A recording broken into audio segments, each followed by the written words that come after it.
Rick is coming back. Go ahead and open.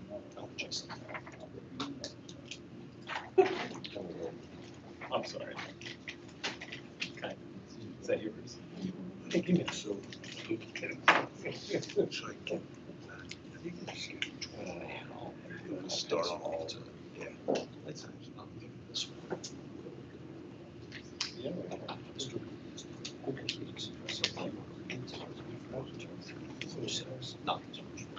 No, we'll do this, and then this is done, so I'll just go. Yeah. 226. Got it.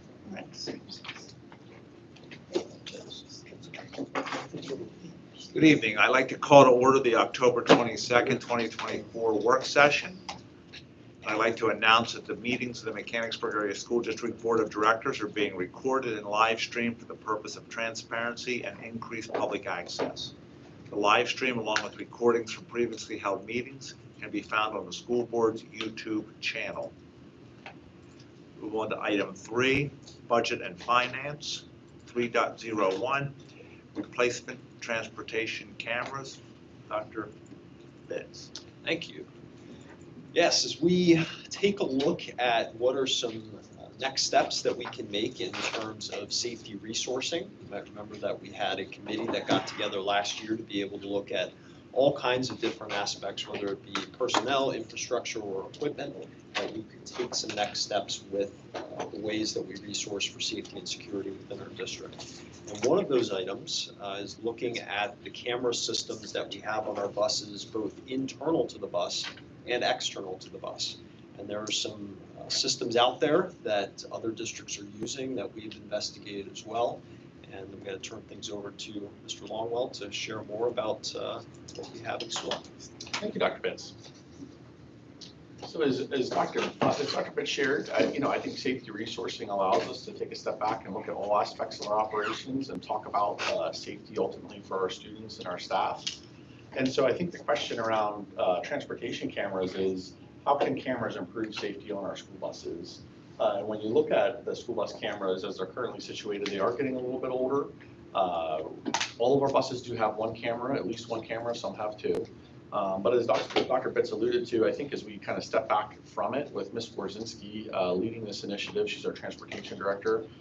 She did a nice job of looking at many different camera platforms or camera providers, and ultimately settled on one, which we'll discuss that recommendation here in a little bit. But the proposal that we have for the board will expand the number of cameras, both internal and external to the bus, but also allow for an opportunity to also address traffic violations where people have decided to go around the bus when the reds are out, the red lights are on and the stop sign's out. And so thereby kind of hoping to reduce or change the behavior around situations where drivers are ignoring those stop signs, those required stops, and going around the bus on the left-hand side. And so in terms of that, the stop arm camera, what that really looks like, you can see the stop arm or the stop sign is deployed. You can see on the very side of the bus in the right-hand picture a camera system. And so through AI-assisted technology and camera technology, those cameras can determine when they're in our school district and when the stop arms are deployed. And if someone decides, you can see in the top left-hand corner, if they're going around the school bus on the left-hand side and ignoring that stop requirement, the camera flags it, takes a picture of them, and ultimately that gets uploaded and then reviewed by the local municipality, but also Bus Patrol, which is the company that's helping to facilitate all of this. And so the stop arm cameras is an element of this proposal that would be equipped on all of our school buses. I think, something that maybe helps provide some context is, in talking with Ms. Borzinski, this is unfortunately, and I think it's embarrassing to say this, but I think it's a weekly occurrence where people are running the stop arms or the stop signs on the buses. There's some weeks where I would even say it's probably daily, and so I don't want to over-exaggerate the matter, but I think this will help address those situations because it's easier to track down and enforce tickets or fines against those who violate the law in that way. I would add, as he's flipping slides here, I think it's also an opportunity if we find that there's a particular intersection, if there's a particular stop where this is occurring frequently, for us to reevaluate, is this the right place for a stop? And perhaps be attentive to that as well. That's a good point, Dr. Betts. I think those are good signals that we'll be able to work between bus patrol, our local police department, and then our transportation department to say, where is this happening? How frequently is it happening? And those sorts of things. The additional cameras that come as part of the package, you could see, probably easier to see on the big screens, but there's a rear view camera looking out the back to see what's behind. There's a side camera that allows you to see kind of the stop itself. 3 or 4 interior cameras, and so the significance of those interior cameras is, especially in the older systems, you have one camera at the front of the bus, and if you have students, especially smaller students who are sitting at the very back of the bus, and they've reported something, and you're looking at the camera, which I've done on occasion with Dr. Bitts and our principals and transportation director, it's kind of hard to see at midway back or even certainly all the way back, and so these camera angles give you additional views and visibility throughout the bus, and also point out the camera in the very bottom right-hand corner gives you a camera that also is pointing out the door to the bus stop itself, which is really giving you good coverage. Then when you think about it, you've got visibility throughout the bus, the inside of it, you've got kind of a side view of the bus, you've got looking out to the bus stop, and then also in front of and behind the bus, from a traffic standpoint, which are all very helpful from our perspective. So I think when we look at this proposal, this is probably a unique company, more unique than other camera providers, in that they can give us this entire package. And we'll talk more about that, what that looks like in terms of a proposal. But we would get the stop arm cameras, we'll be able to partner with our local municipalities, and then pick up additional cameras and improve the quality there for all of our school buses. Did you say that we'll have electronic access to the pictures then? Yes. So we can pull it back up on the computer and see it, not go get it taped somewhere. Yes, that's a good point. So I'm glad, yes, Mrs. Off, that's a great point. Our older camera systems, and this is true of many school districts, the older camera systems operated on like hard drives or tapes or discs, and so when you have to pull a video, you've got to go to wherever the bus is and pull the hard drive or pull the video so that it can be downloaded and viewed, and we have a process for all of that, but this will most certainly streamline in the back end what that looks like in terms of getting timelier footage to our buildings and our principals and teachers in that way, and so this will be helpful for a lot of reasons. So this whole camera system seems to be geared on trying to get the people that are passing the bus at a stop. But are we able to use it internally to see what's happening between, if there's a fight or something between the kids Yes. inside the bus, or are we able to use it as our proof to, that something's happening on the bus too? I mean, I just want to make sure that we're. Yeah, it's a good question. So to your point, the passing the bus is really more of a local police function, and they'll have to verify and have some processes around that. But to your question, all the rest of the cameras can help assist our administrators and staff in saying what's happening on the bus. And I think having those extra cameras is also a significant benefit in that it's an upgrade over what we currently have as far as our 1 or 2 camera setups. And so I think there's a lot of benefits when you take it back to safety and you think about kind of that essential question. I think we're able to improve safety, one, in that we're able to have better visibility inside the bus and around the bus, but then also the stop arm cameras also provide another layer of helping to try to change behavior, that people aren't running the reds when they've deployed their stop arm and their stop sign. So, I guess because it's being installed on the buses, is this something that the school district is funding? Is it an That's a good ongoing question. payment to the company, or is it something the bus is coming out of? That's what we were all getting Yeah, well, this is, I know this is a good question. So the way this is arranged, and it's really a function of law, Bus Patrol and other companies can partner with local school districts and local law enforcement to issue citations. And so the school district's not all of a sudden going to be issuing the citations. It would be in partnership with our local municipalities. But ultimately, the funding from fines reimburses the costs of the entire camera system. The other, I think, interesting fact, we talked about changing behavior, and looking at Bus Patrol's materials, they're indicating that 98% of violators don't receive a second ticket once they've received their first. What do you mean by that? Like a reminder They to learn- pay? They learn their lesson. No, they They've don't. learned their lesson. So once you've done a one-time fine, then they're not seeing repeat offenders do it 2 and 3 times. What is the fine, do you know? It's about $300, I think is what it is. Yeah, between 300 and 350, let's say. When you say the funding reimburses the cost, I mean, the police force gets some cut of that, I would guess, or Yeah, they get a smaller portion of it, and then the bigger portion ultimately is kind of like earmarked for the school district and the funding of the cameras. and is that an agreement that you work out with them ahead of time Yes. as you're installing that? Or Yeah, that's a good You're question. getting to that? Okay. No, that's a great question. It's a good preview. So ultimately, to affect the proposal or implement the proposal, really the district would have to enter into an agreement with bus patrol. And so our solicitor's been looking at that. This does exist already in some of our neighboring districts in our intermediate unit, and we've received very good feedback. So the solicitor has some pretty easy changes, I think, because they've already worked through this.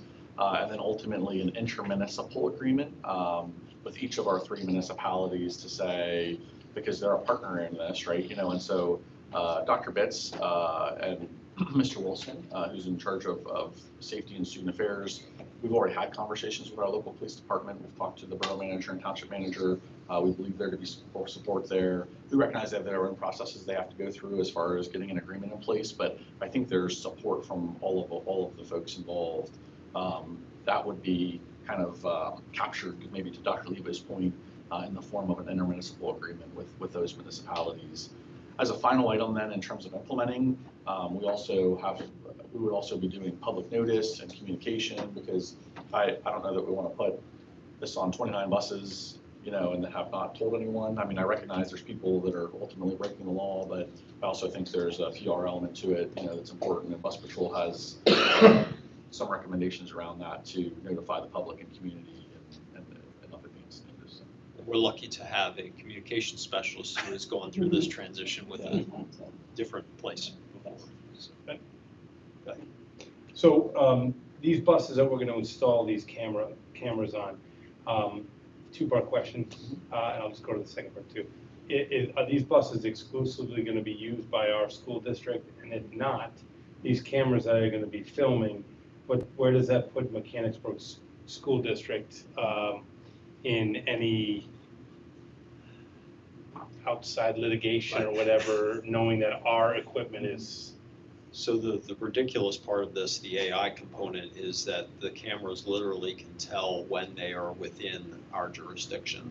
Because interestingly, we actually have at least a couple buses right now, well, B&S has a couple buses right now that actually have stop arm cameras on them, because another local district that does have some routes with B&S has stop arm cameras. So currently those cameras, when the bus is within our district, the camera is turned off automatically by the cloud. It's like Geofence. We'll talk a little more about what's actually happening.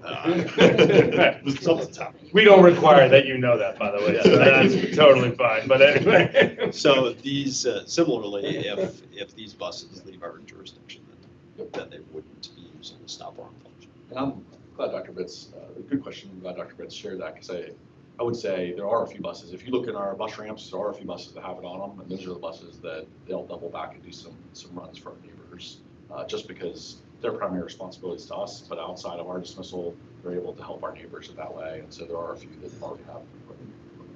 Are there any cases where bus companies are doing that and getting reimbursed for it? I think the law, and my sense is the law requires the school district and the local municipality to be part of it all, because the vehicle is that, you know, the purpose is obviously around student safety, but then the funding that comes back is to benefit the local government to help, you know, implement these types of systems. Mr. Longwell, if a violator would challenge us in court, who would pay that cost on our end, us or the municipality or the police? And also, if they would progress it into the court system, who would make the decision if we would want to drop it? Yeah. The police or us? I think the police would ultimately be kind of like any other ticket. They would go through, you know, a local hearing of some kind to possibly, you know, have that overturned. I think what's interesting about these, at least the feedback I received from some of our peers, is I don't want to say it's rock solid proof, but I think they've got a picture of your car with your license plate and maybe even you driving. And so it's kind of like the PennDOT, turnpike, fines. I think, I'm not sure, there's probably too many situations where it gets overturned. But. So what if we have enough fines that we pay for the system, additional funds beyond that, is that something that we can keep? Yeah, that's a great question. We haven't really spoken that much in depth about it just because of the cost of the system and the time to recoup it. But I think if it ever did get to that, I think we'd want to have a conversation about any excess funds and what that goes to. I think if we're able to keep any excess funds, once the system's paid for, I think talking about something around safety would be appropriate, but that's at least my initial reaction. Honestly, we'd have to talk more about that. This is kind of a moral dilemma here, as you can imagine, because any funds that we get are representative of students being in harm's way. So we don't necessarily, as a board, want to pay for this system with these funds, but I understand why they do it. But I think I would be as a board member, I would be very cautious after we have paid for the system and get funds that we earmark it for student safety, because unfortunately, any dollars coming in represents students in harm's way. So, Mr. Longmore, can you go back a couple of slides? Yep. To the camera views? Yep. So is there any concern that you have some views now that are considered the public's views? And is that public notice notice that you mentioned at the end, going to kind of protect us, that now have the ability to record the parents and people and a whole bunch of other, it's basically you're recording whatever's around the bus, not necessarily. Prior, we were just recording what's happening in the bus with the kids. Now we have the ability to record what's happening around the bus as well. My initial sense, it's a good question, man. It's legal. What's that? It's legal. As long as, It's public. You're out in the public, you can be filmed. Similar to Google having cameras on the roof. Everybody does that. What is the low light performance of these cameras for like coming back from a football trip and a fight breaks out? And I imagine in that case, the interior cameras are always on. Yeah. Because you're always in jurisdiction. Yeah, I'd have to check on I don't honestly know that off the top of my head, but I think we can check on that and get back in touch with on that.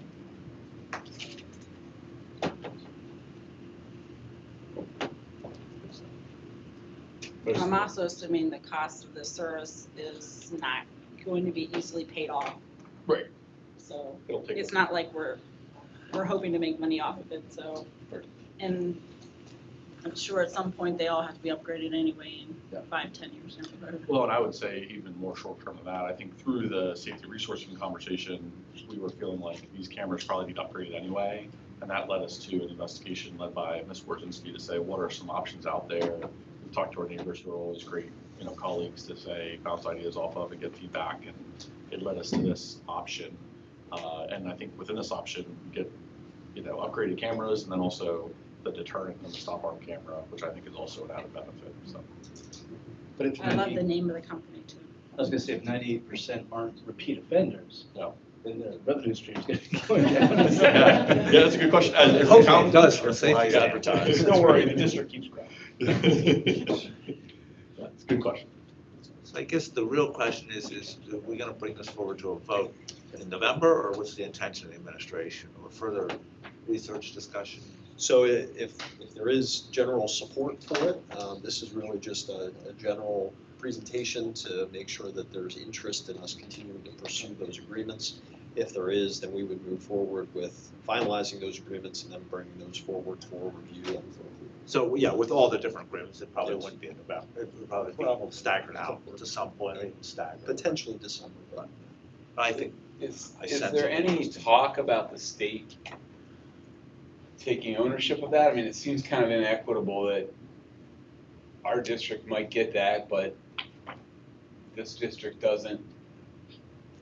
I wouldn't say that there is. I think generally the biggest conversation from the state has been providing the grant funding very generally for every district to be able to look through PCCD at what are their next steps with safety and security. And if somebody chooses to go this route, great. If they have a completely different need. Okay. Well, as a parent who had his phone out with video recording, because I've seen a car pass the bus twice, and I wanted proof, I think this is a great investment in our children's safety, for sure. I know there's been some talk online about why are we not doing this in other neighborhood districts. And I think it's a good question to see if the cameras are operating as, when our buses are on a activity outside of the school district, you know, they're not cut off at that point. You could find that out. In the interior. I believe the interior ones are still, so it's just not the stop arm trying to catch violations. If we went to Gettysburg to play a football game and somebody passed the bus there, we wouldn't care. I don't believe it would record because we don't have that agreement with that municipality where it happened. Well, We're not they're stopping not- starting They wouldn't have the stop sign out. Why? Very unlikely. We're not going to At bus train, stops. at train tracks, they have to stop and open the door. But kids wouldn't be getting out. Somebody could pass us. Right, any further discussion on transportation cameras? Right, seeing none, we'll move on to item 4, curriculum. Item 4.01, comprehensive plan goal update. Goal 1, primary literacy update. Dr. Bitts. This one I feel confident I can speak to, and that doesn't involve any geofencing or anything like that. I'll explain it to you. But this is another opportunity for us to be able to talk about some exciting work that a large group of professionals in our district have been working on for really the past year. We came earlier this year to be able to share our initial steps with our early literacy program and what we've been investigating and what we'd like to continue related to Goal 1. And this is just another update in that series. So I'm going to turn things over to Mrs. Woodall and Mrs. Bachman, and I know they have some other folks from the committee that will be joining them, Mrs. Gard-Schumate and Mr. Rogotsky as well. So I'll turn it over to them.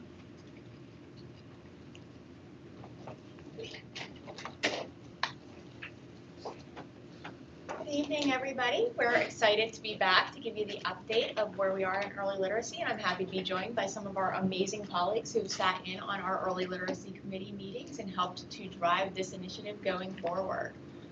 So just to remind you of where we were back in August when we came to present, Mrs. Bachman and myself, we discussed the 4 main areas of focus for our elementary goals for the year. Tonight, again, we're going to be looking specifically at the advancement of early literacy at that K-3 level. So thinking back to that August presentation, if you recall, we went through the compelling why. So why are we looking at early literacy? What are the pros for all of our students being able to read by the end of 3rd grade? We discussed the formation of the Early Literacy Committee, and the recommendations coming from that Early Literacy Committee resulted in the creation of the guiding principles, but it also resulted in the exploration of additional programs to help support our staff and our students. So as we look to bring forward a recommendation this spring around an early literacy program for our K-3 classrooms, we've been taking intentional steps around that exploration process. So this summer, Mrs. Woodall and I got together and we reviewed 7 early literacy programs. Really, we came together after we independently conducted a review of each of those 7. We grounded our reviews in 3 criteria points. One was the early literacy guiding principles that grew out of the committee work.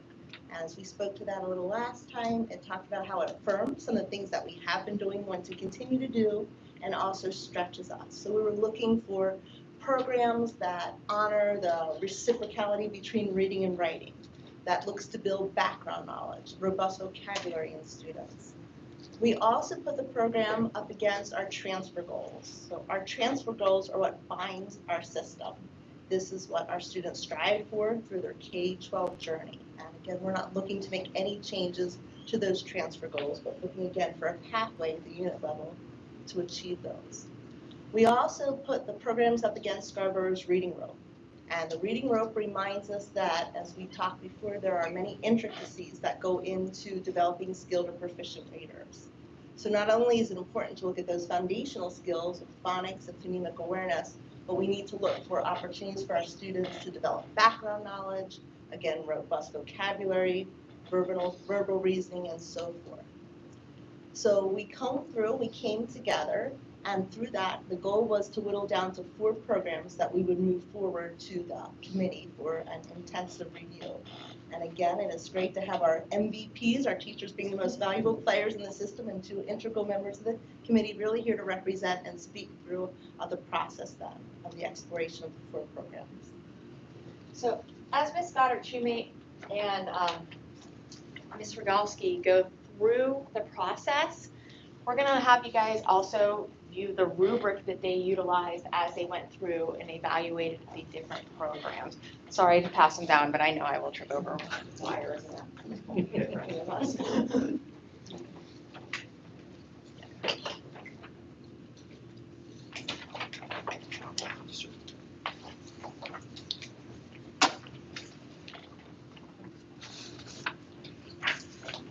So in order to preview for the day of presentations, we were given access a week in advance of the 3 documents Mrs. Bachman just showed you, as well as shared vocabulary from Mrs. Morris through a video. Mrs. Morris is our K-3 literacy coach.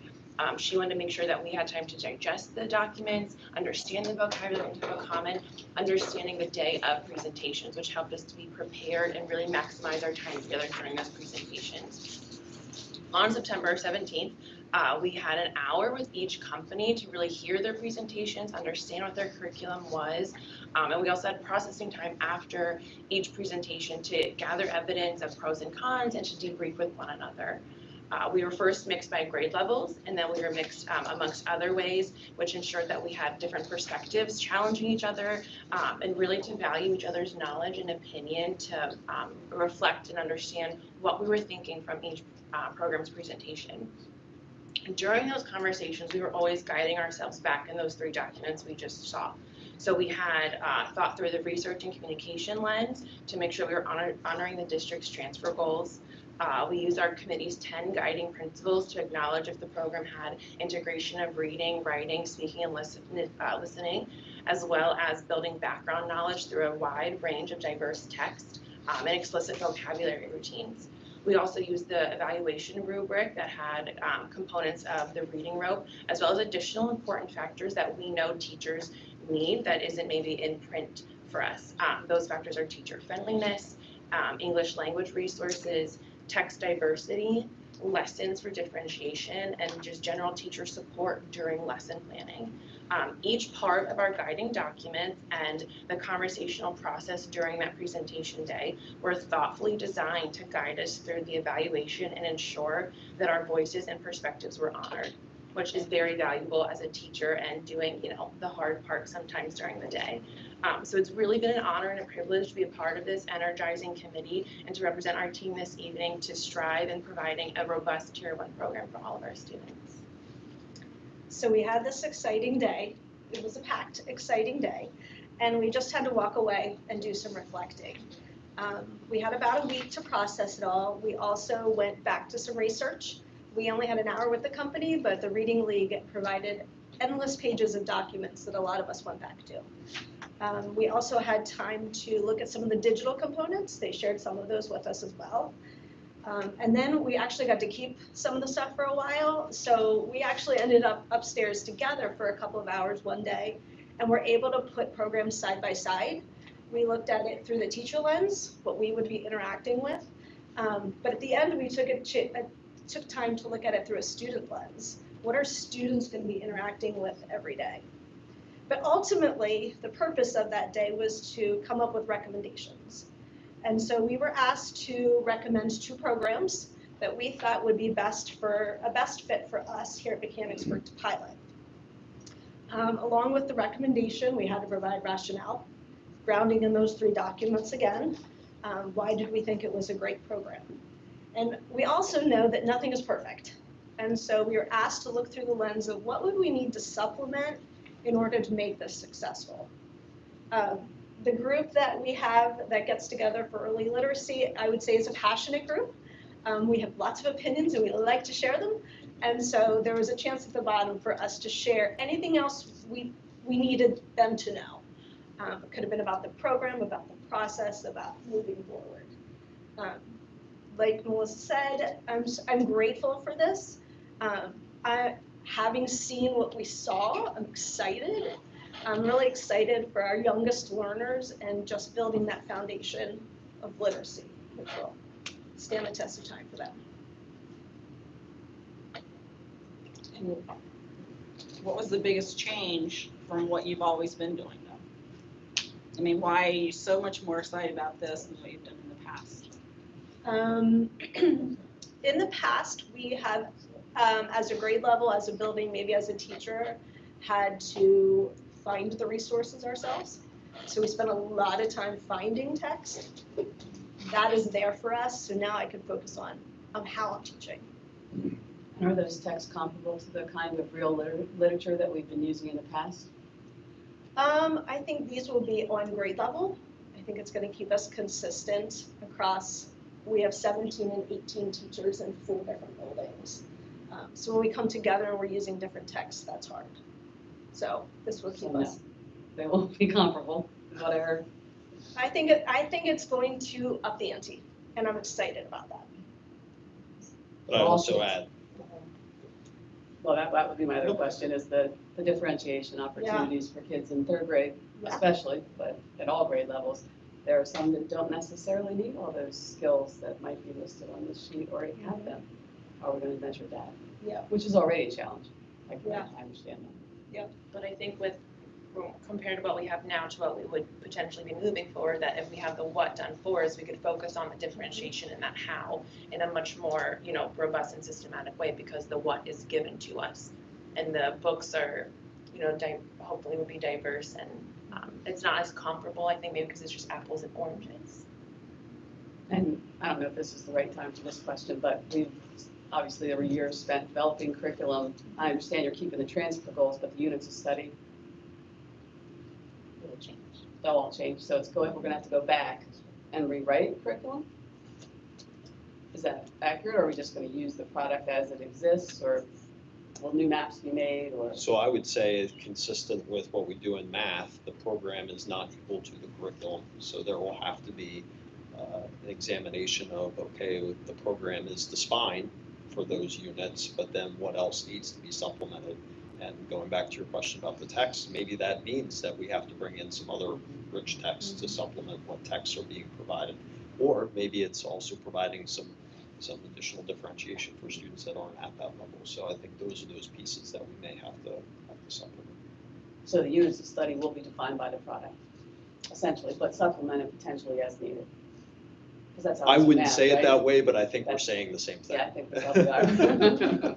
Okay. The program is the spine, it's the foundation of the units. With fidelity, though, expected to be delivered. Correct. As is in that. Correct. Yep. So the teacher doesn't have the opportunity necessarily to create. They can create and supplement lessons, but essentially they're going to follow the program. Yes, I would say where the art of teaching comes in is the instructional strategies that they use to deliver the program. So I think there's opportunities to be able to take a text that might be in the program, but be able to use your own strategies to be able to deliver that and have the students engage with that. That relates to my question, to the extent that we have 17 or 18 teachers, you said, is the buy-in and the enthusiasm pretty much across the board? Do people feel that they can adapt this to what they've been doing for 10, 20 years?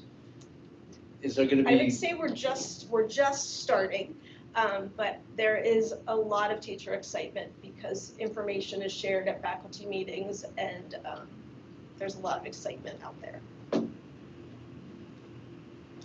It sounds like a lot of time is put into each teacher finding the appropriate text, and so this does alleviate a lot of that time, allows them to focus more on teaching, and of course, working together and collaborating on the same texts and the same program seems to help more than giving the teachers the free rein to do whatever they see fit. But it sounds like, to Dr. Bitz's point, there still will be some supplemental texts and other things that can be brought into the classroom. about. Will foundations continue to follow, or is that yet to be seen or figured out, I guess? If we go, we're piloting, we'll be speaking here in a moment about unpacking that. If we look at the one program, and decide that's the program to bring forward, foundations will be used as the tier one for the study program. There'll be resources will be used to support when they're at the other levels and some small as well.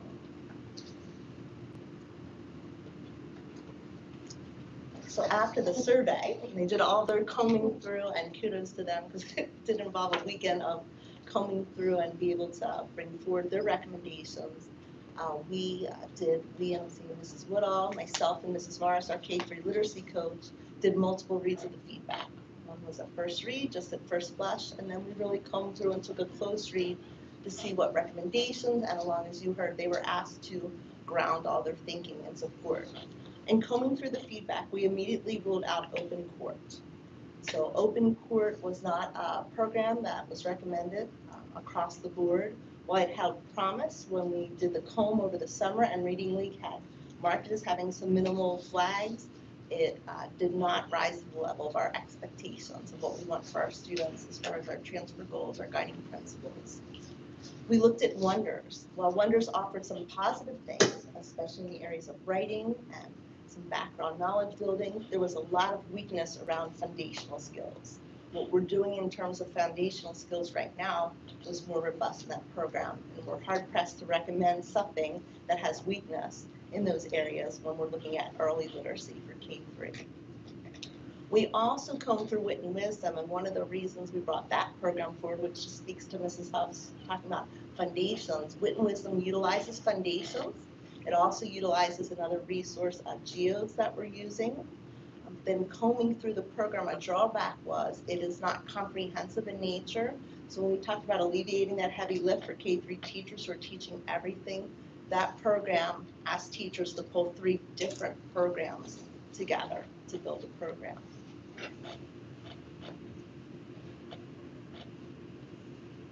Sorry. As we further comb through, CKLA, so core knowledge, language, arts, rose to the top. There were significant connections made to the transfer goals, to the guiding principles, to Scarborough's reading role. As we looked at some of the open-ended responses, there are many members on the committee who indicated that they were hard-pressed to choose a second program. Because while this one, it's not like we're saying it's a clear winner at the time, because it's like going through an interview process, right? You have that first round. Our first round was the summer work. Well, so show promise, that's movies forward. You have your second round where the committee went through and combed through, and now we're getting ready to go into that third round. And so we're going to put CKLA up to that third round and see what it offers when put in front of our students. But it rose to the top, and with that, we are looking to begin piloting CKLA for January. This is a shift in the initial timeline that was shared when we were last together. And there's a reasoning for this. When we looked at CKLA among the programs, on the September date, we looked at the 3rd edition. The 3rd edition is not being released until the start of the calendar year. The 3rd edition is very robust, and it's different from the 2nd edition in that the 2nd edition had an opportunity to be combed through by the Reading League, took feedback from the Reading League as well as educators in other districts who were using the program.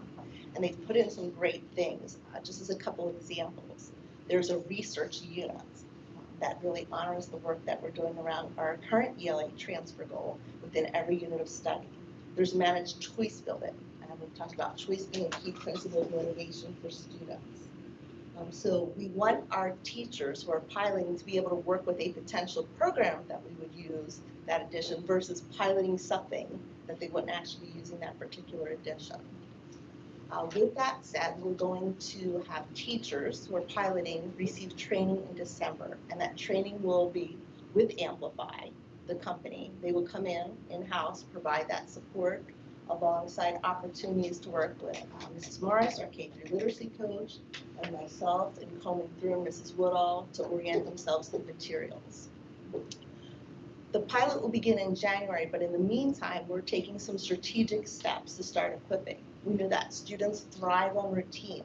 So one of the things that will be starting shortly is an opportunity for the literacy coach to be in the classrooms to help provide structures and routines for our students to help them transition into this pilot opportunity. The pilot will then begin in January in the classrooms. We'll be doing 2 at each grade level with all of our buildings represented. And during that time, we'll be in classrooms. The K-3 literacy coach will again be working behind the scenes and helping with planning, co-planning, modeling, and co-teaching.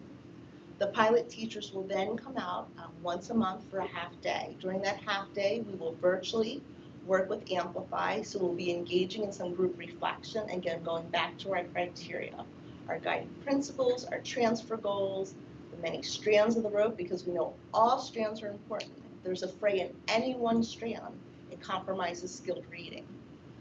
Then there'll be time for some co-planning as well with their thought partners. Throughout the process, one of the things that Ms. Rogoski spoke to is the importance of getting teacher support.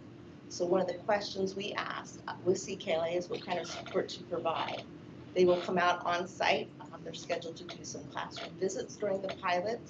They provide synchronous support through those meetings that we'll have, and also asynchronous as well, where there's basically a process that teachers can field questions as they're looking ahead for planning, and they will have a response within 24 hours. They also will text and interact with me on a daily basis, as well as our literacy coach. So that's kind of where we're heading next, with the thought of that we would be coming back in February to speak more about where we are in those first couple of months of the pilot. So as Mrs. Bachman was talking at the beginning, and as we've been sharing all along, an early literacy program is not a silver bullet. It does provide some structure and resources for our teachers, but we need to do more than just adopting a program. So we've already started to develop some of that leadership capacity for early literacy. Our K-3 administrators took a needs assessment survey about a month ago, and that has been combed through by by our literacy coach and by Mrs. Bachman, where they've gone through and they've created structured sessions where our K-3 administrators will be engaging in an hour-long session every month during their primary principal meeting to help to build that capacity. And that actually starts this Friday, so this Friday will be their first session. We also need to build our teachers' confidence around being able to make those differentiated instructional decisions, because again, a program is not a silver bullet. So our teachers will be engaging in also a needs assessment for their knowledge base of literacy instruction, and we'll be designing professional development sessions for them to help build their abilities and confidence to make those instructional decisions moving forward. So that's going to be happening within the next couple of weeks, and then PD sessions will start for that in January. So with that, are there any questions? You said you adjusted the timeline for January. Can you remind me what the original plan or approach was that you had in mind? Sure.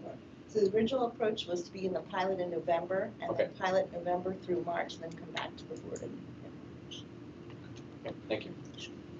So has this been shared with the 4th grade teachers? I mean, do they know enough about it to be bought into it too, as, you know, as the 3rd graders rise up to their classes, or are they not involved?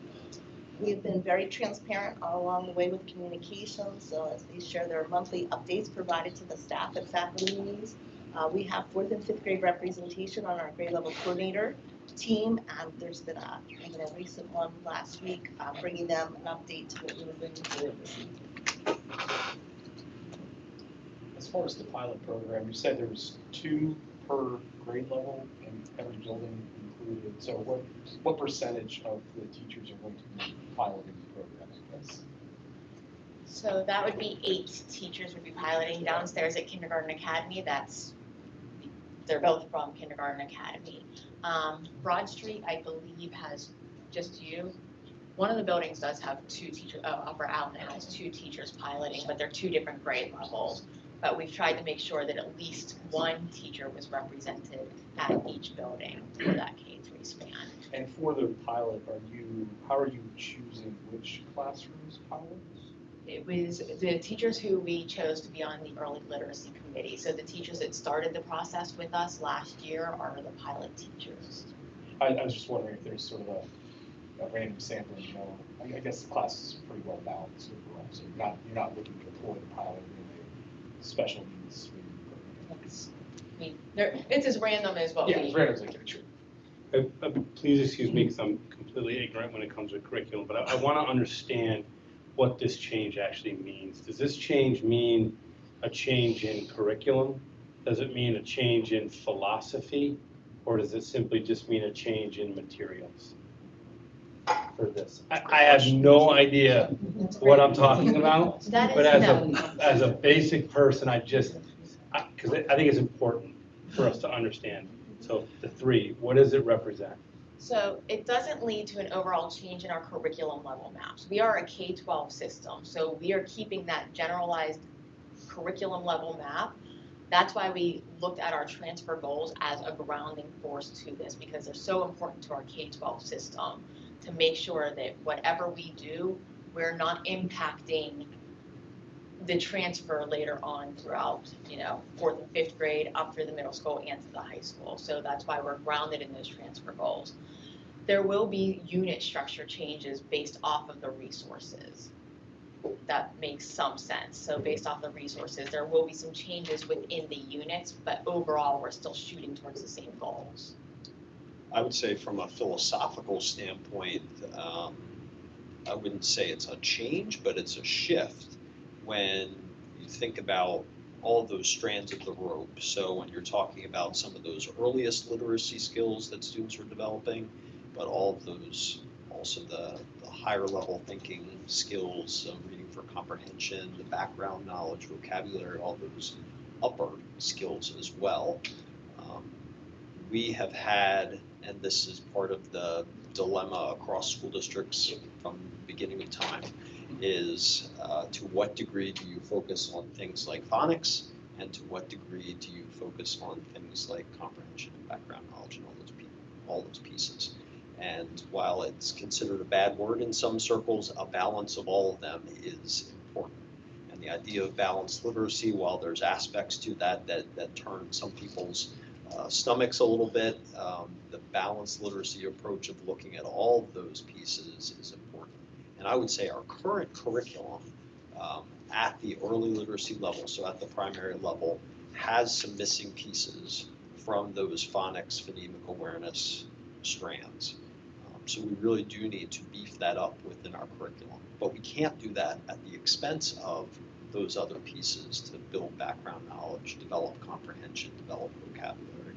So this, I would say that having the program to be able to support the curriculum that we already have is what's going to allow us to make sure that consistently we have a good balance of all of those pieces. Because you understand, like, the pause that I would have is that, for the last 7 years since I've been on this board, we have put so much effort into wonderful teachers and a wonderful curriculum and a wonderful process. The thought of all of a sudden outsourcing anything leaves me at a slight pause. And I'm not, I know I'm really probably over reading into this. I probably am, but it's just the way my brain works. But, so I have such great faith in everyone on this table because we've been here for 7 years, making sure that whoever we hire, whoever's here, is up to our standard. And then as soon as we inflect into that some outside source, then I'm like, wait a minute. So as long as we're not changing our curriculum or we're not changing our philosophy and we're using this as a tool for you, I think it's a great idea. But that was part of my. So I think it's an important point, and I would say the curriculum that was developed X number of years ago was amazing, the work that was done. And I sat at the table with several people here as we were developing that curriculum. But I think what we've seen, I know what we've seen, is that over time the fidelity of that curriculum has degraded. And it happened slowly, but then I would say that during COVID, I think it happened on steroids. And when you're relying on strictly understanding of teachers about the curriculum, as soon as that core of teachers that developed the curriculum that had an amazing understanding of the curriculum, some of them have moved, some of them have retired, some of them have changed grade levels, all those kinds of things, all of a sudden the fidelity of that understanding for new teachers just continues to chip away. So it really became the rally cry, I think, of our teachers to say, we need something as a foundation here to ground us, and that's really what has driven. Sorry, I have a question. They're a great question. I think what's interesting is, long ago, we've always developed curriculum ourselves and taught what we've developed, and I agree 100% with your explanation of when teachers leave, you lose that knowledge that is gained through the professional development of creating curriculum that exists and happens. That is without a doubt. I think what's interesting to me is coaches were brought into our whole district at that time at the elementary level because of that reason. So coaches were still available to teachers to continue to grow them, especially new teachers, spending how much time we do on induction. But the reality is, if you look at how much elementary K-3 teachers have to teach in literacy, what's a schwa? Well, it's always my question. Who knows what a schwa is and why we teach it? I don't remember. I should, but I don't. It's that detailed stuff, though, that can you expect all these K-3 teachers to remember those things? And I understand the need for the resource.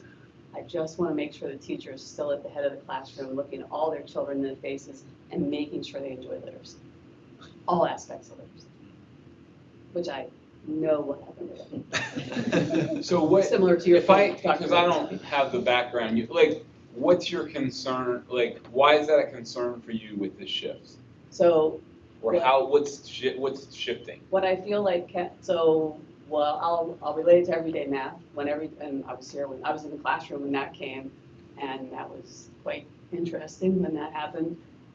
We were expected to follow the manuals as it existed. There was not the idea of you create your own lesson plan. Differentiation was built into the program.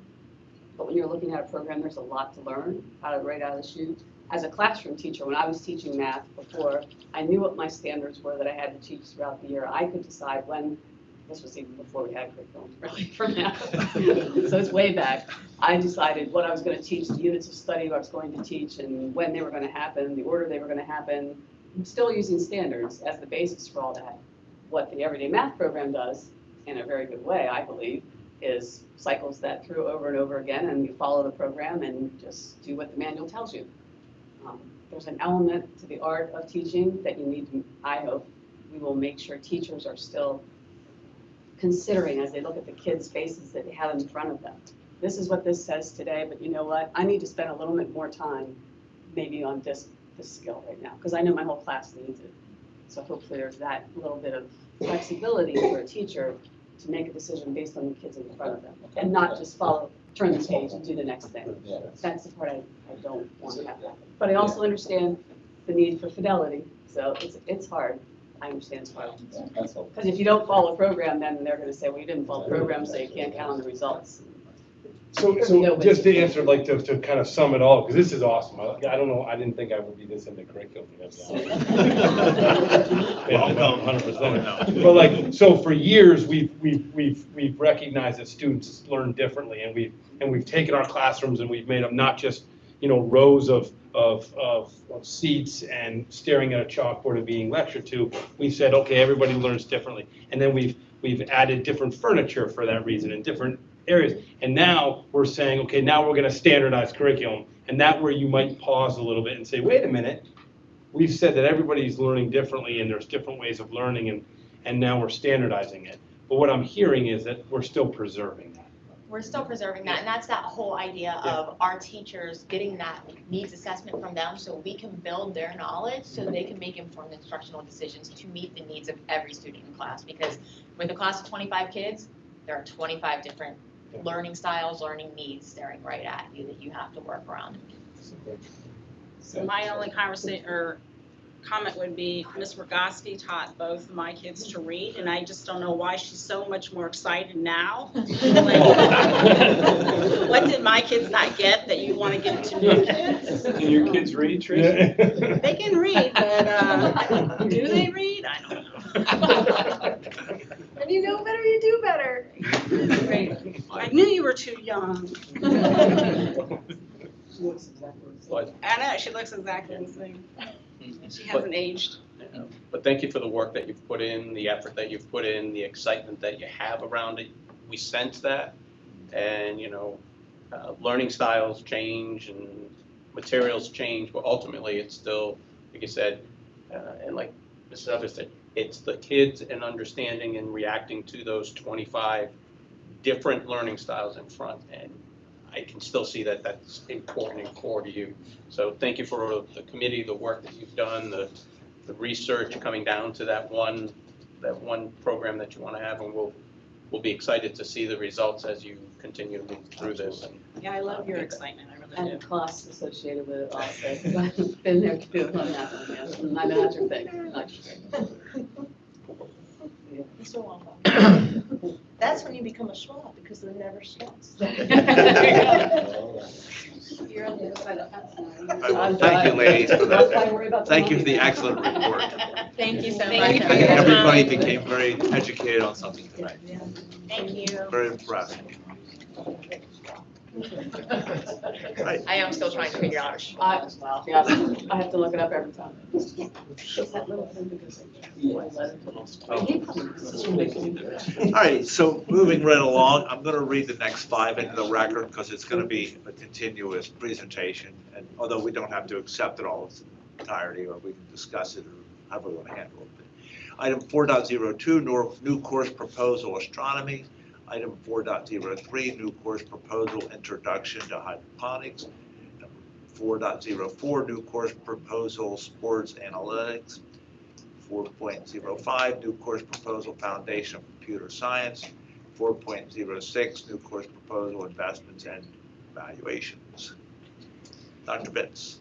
So on the other end of our K through 12 spectrum, we have Mr. Reedy here to share with us a number of courses. And as he comes up to get ready here on all 5 of these, I'll share the connection of these to the course that you approved last year, which was the civil rights course.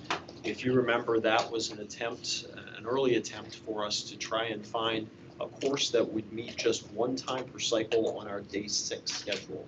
This is an effort to be able to fill for students that right now might be having an extra study hall on day 6 that aren't involved in ensembles, choir, orchestra, band, might not have a support need with a case manager. They might just have a study hall right now. So we're looking for different electives to be able to bring in and to be able to offer to our students. So that first one is meeting this year on day 6, taught by Megan Miller, who typically teaches at the middle school, but she's come to the high school to teach that, and it's an amazing course so far. And these are 5 new ones, and Mr. Reedy will tell us more about all of them. All right, good evening. It's great to see you all here and appreciate all your service. I am super excited about this opportunity. The last time I was here, I shared with you about programs at the high school and different opportunities that exist that seem to just be adding over the last decade or so. We talked a lot about vision. Dr. Bitts shared a little bit about this concept of day 6 just now, and you heard a little bit about that last time. Day 6 is a unique phenomenon. If you were to ever visit our high school on a day 6, it is completely different from the other 5 cycle days. If you were to ask our students, tell me more about day 6, they'll get into the nuances of it. But these 5 courses, if you look at them, and I'll just kind of give you a little bit of an info piece about each. They, as a collective group, I always say I'm a historian by trade. I went to school for history. But if you look at that group of 5, there's a few themes that you might see. One, we always say that our curriculum is sort of an expression or a reflection or fruit of what students need, students want, but also the reflection of society. What's pertinent in society that we can bring to life. It's also the culmination of transfer, opportunities that on a day 6 of enrichment, which is what Dr. Bitts was sharing out here with us. On a day 6, there is there's a high percentage of our students that are in the programming, that's case management, music ensembles, minor courses. And so to kind of piggyback off the civil rights legacy, the first one there of astronomy would be, again, a once a cycle course. It is be for credits. Typically our equations have been, if it meets once a cycle, it's a portion of a credit. that students would earn. But the nature of astronomy here, it's got its backbone in our 9th grade earth space science class. And when we shifted to block a couple of years back, when we looked at the curriculum, we knew that we wanted to go deeper on topics, and we couldn't get to everything, nor do we want to do that. Astronomy is typically a high interest amongst our students, but it also, if you look at the learning goals, the transfer goals and understandings, there's aspects of astronomy that take our transfer goals to new heights. Not a dad joke here, but there's opportunities there that students are extremely curious about and wondering about. And when we talk about habits of mind, we looked at the skies, and I think there's a lot of transferability to other subject areas. Astronomy fills that. What's really neat about this, we never create courses or opportunities for a teacher in mind, but this one is unique in the fact that we have one of our younger staff members who majored in astrophysics, and he teaches physics, he teaches our space science, and to kind of have a niche for a teacher as one of our goals is wellness in our district, we found that our staff, we like to geek out. I taught a course once called the Geography of Food. Two loves together into one, and offer them a flex period. And so teachers they're crazy about this stuff. One would probably wonder, how do you sustain that, right? It's another prep, it's another preparation. And on our end of things, I'll work through that in terms of duties and things of that nature, but teachers do want to teach these things, these courses. You'll see there that there's standards for astronomy that root back into steels. And there's a lot of transferability, as I shared with other things. This is one of the 5 courses that we have a prerequisite. We put Algebra 1 in there, middle school or MASH. And I think that's something that we would study. I think it's as access is an important aspect of our program, and that this is an enrichment opportunity. We'd want to explore prerequisites. I think when you have a student that has reached Algebra 1, there's a certain thought process, I'll say academic responsibility to some case, but I think we would see and measure that over time to see if that's something that we would remove from that. So that's astronomy. The other thing here, this is the 1 out of the 5 that you're going to see an associated cost to, and that is a projected cost. We're not too far into detail yet. That's something that I think was just an amount that we just put in there, but to my understanding, that's for software that looks at night skies, allows for some pretty clear observations for the students. But that's certainly, we just put that in there just for transparency that we were looking at that. Okay. Are you looking to go to an observatory or do any kind of field trip like that? Yeah, it's a great question. I think, when we look at the course, the units of study on the back of that document, right now I think that has not been discussed in terms of that detail yet. I do know that, some areas there are opportunities that exist for that. We would certainly discuss and reflect on that if that's a possibility. But this time we'll take the skies into the classroom. Yeah, it's a great question. Great. Why is it that we list the Algebra 1 as a prerequisite and we have to say MMS or MASH? Why do we have to say that? Yeah, so some of our students take Algebra 1 at the middle school and then some at the high school. And sometimes we have, you might see a sophomore taking it at the high school or sometimes a junior in some cases. But in many cases, it's usually a freshman 10th grade student that's taking Algebra 1. But sometimes they come to us with already taken. So as long as they've taken Algebra 1 wherever they are, it doesn't matter. They wouldn't be excluded in any case for any course because they took Algebra 1 from middle school. That's correct. Yes, you could easily have 9th graders in this class, which might be neat. Take aerospace science, days 1 through 6, semester 1, and then on day 6, they're going to go ahead to astronomy. And to rub shoulders with upperclassmen, which is also another goal of ours at the high school to kind of get that mentorship piece. So that's astronomy. Also in our work, I appreciate the leadership of Adriana. Dr. Einzig as well has worked with our teachers to kind of think through these things. So we have a pretty epic hydroponic lab in the back of the high school. I just heard 2 days ago that we're growing amazing radishes. mashed radishes, they're excellent, I heard. This is a course also on a day 6 offering, Introduction to Hydroponics. Again, offered day 6. It's an interesting field. I'm learning more and more each time we have our meetings. And it's a discipline that involves other disciplines, it's interdisciplinary. And so to have that offering, no prerequisites, gives our chance of those transfer goals you see to come to life. We're still in the early stages of our work with it, and I think this gives access to as many students as we can.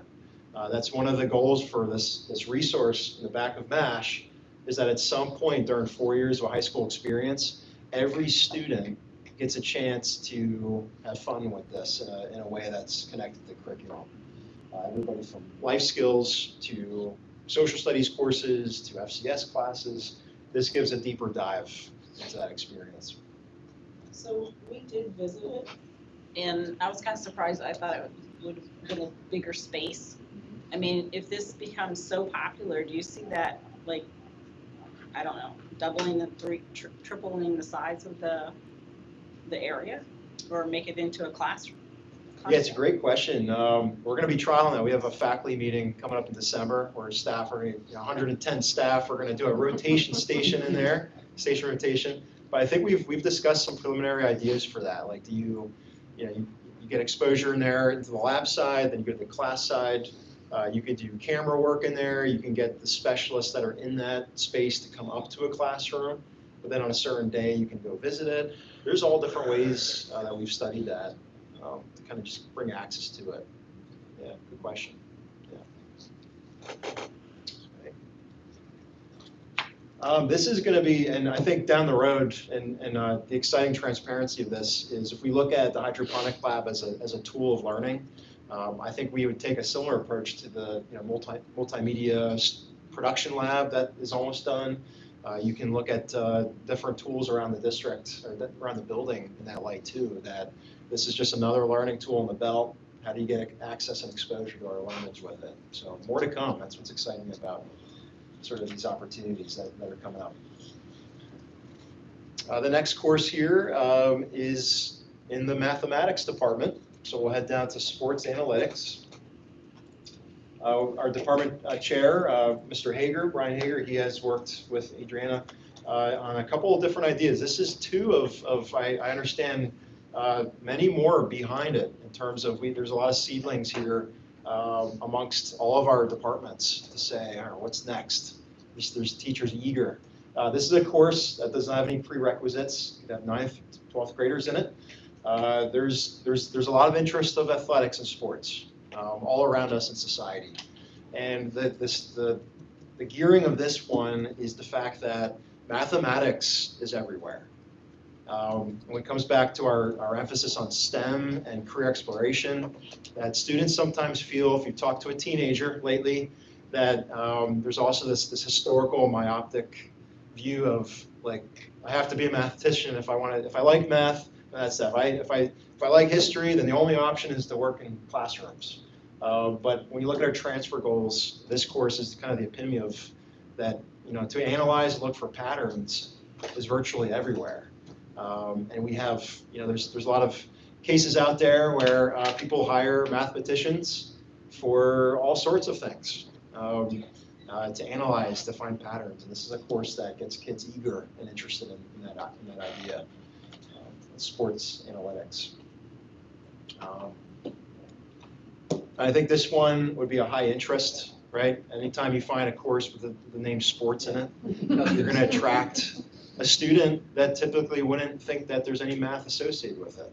So I'm excited for our learners to see kind of the way into a subject area, or to understand that math is everywhere. So we're really excited about this. Next one up there is... I have a question on... Yes, sir. The Yes. staffing implications of that. It's just worded different than the other ones. We need 2 to 3 teachers to be able to teach a section during period 5 or 6 on cycle day 6. So where would they come from? What would is this like a hiring? Would they have to be new teachers, or would they? The other one said from extra duty assignments. That's why I was just curious on that. Yeah, it's a great question. So the staffing for all of these would be, so on a day 6, you have typically a staff member is in a study hall or in a program of some sort.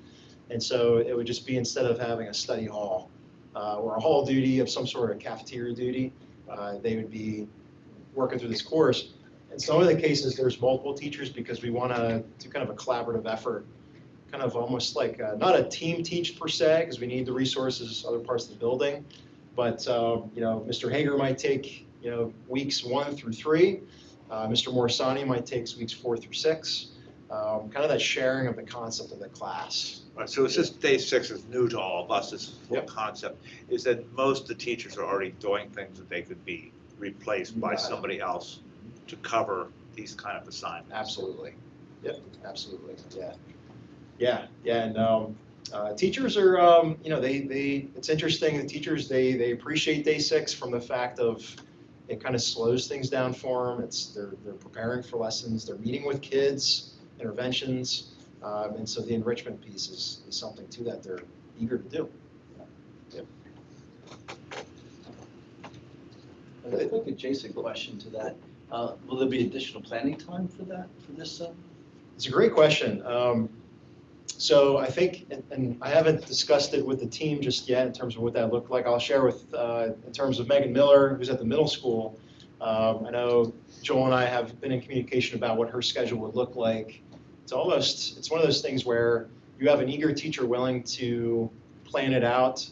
At the same time, Todd Whitaker is, if you want to treat these teachers, our finest teachers that are doing something that's courtesy to a school, you want to treat them well, right? So I don't know service-wise what that would look like, but I can imagine on a day 6, you have 85 minutes of a chunk of time. You could look at, if they're teaching period 6, that time, period 5 could be their planning period. It could be a little bit longer of a planning period, or their IE period could be something of a way to get them some extra planning time. Right, I think the enthusiasm of the teachers is essential to the success of any elective like this. You got it. It's a great question. Next course here is Foundations of Computer Science, not to be confused with Introduction of Computer Science or Computer Science. We do have an introductory course that's been on the books for a while. I think Dr. Vitz, you may have taught it MASH years ago. I taught AP, but yeah. Okay. It's been a while. It's been a while. It's been around for a while. It's been on the books for a while. So we have computer science now that we offer. This is Foundations of Computer Science. It does have an Algebra 1 prerequisite. It is when you look at it, it's designed, again, kind of like sports analytics, where it's a entry-level kind of preliminary foundations to computer science, which if you've ever taken one of those courses, the theory behind it is really far from math to some case. It's abstract thought, you're looking at patterns, but I think the foundation to it would be, if you look at the scope and sequence of thoughts to it, it's to get kids interested in how this applies to the real world.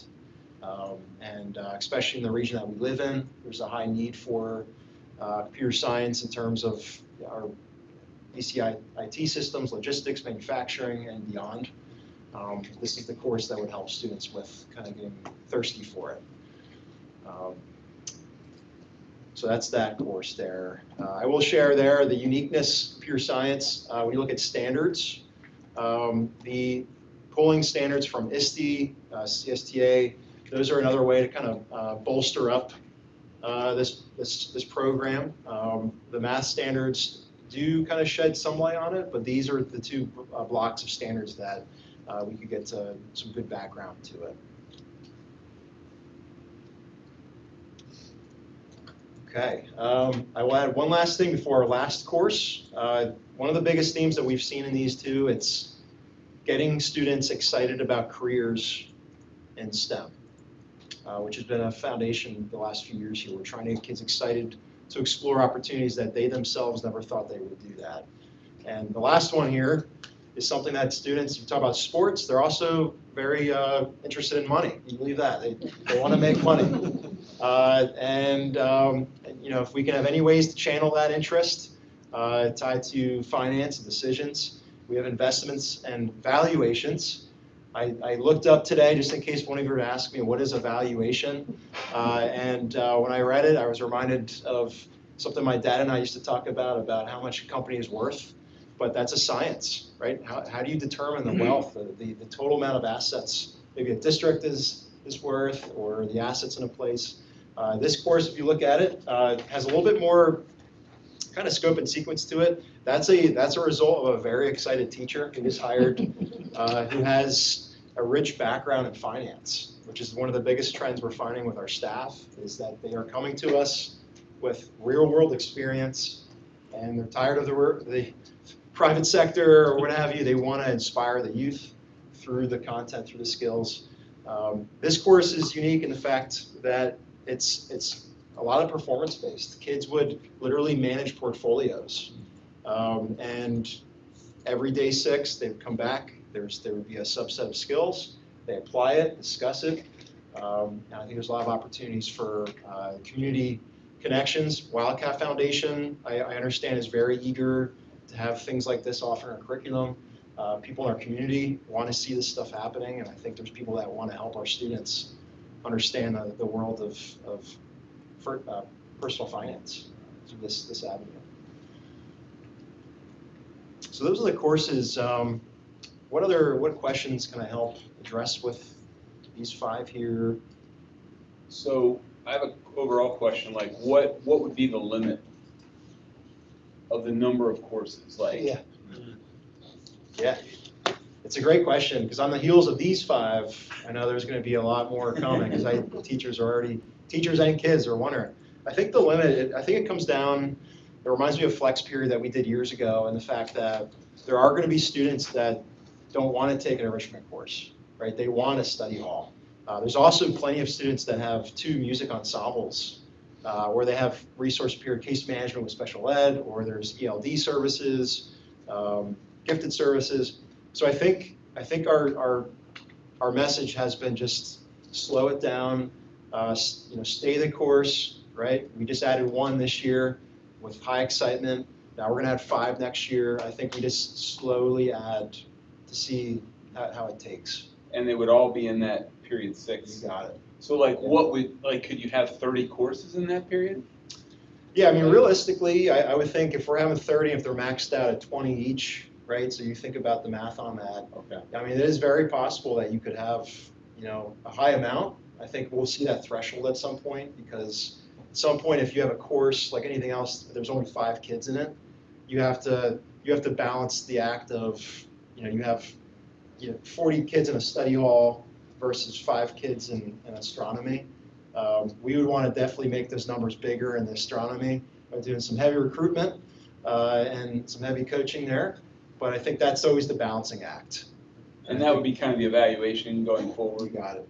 Because there's a lot of really creative and great ideas here, but I'm sure there's 20 or 30 others. And exactly. I think, how you would evaluate those. Would that be primarily by number of participants?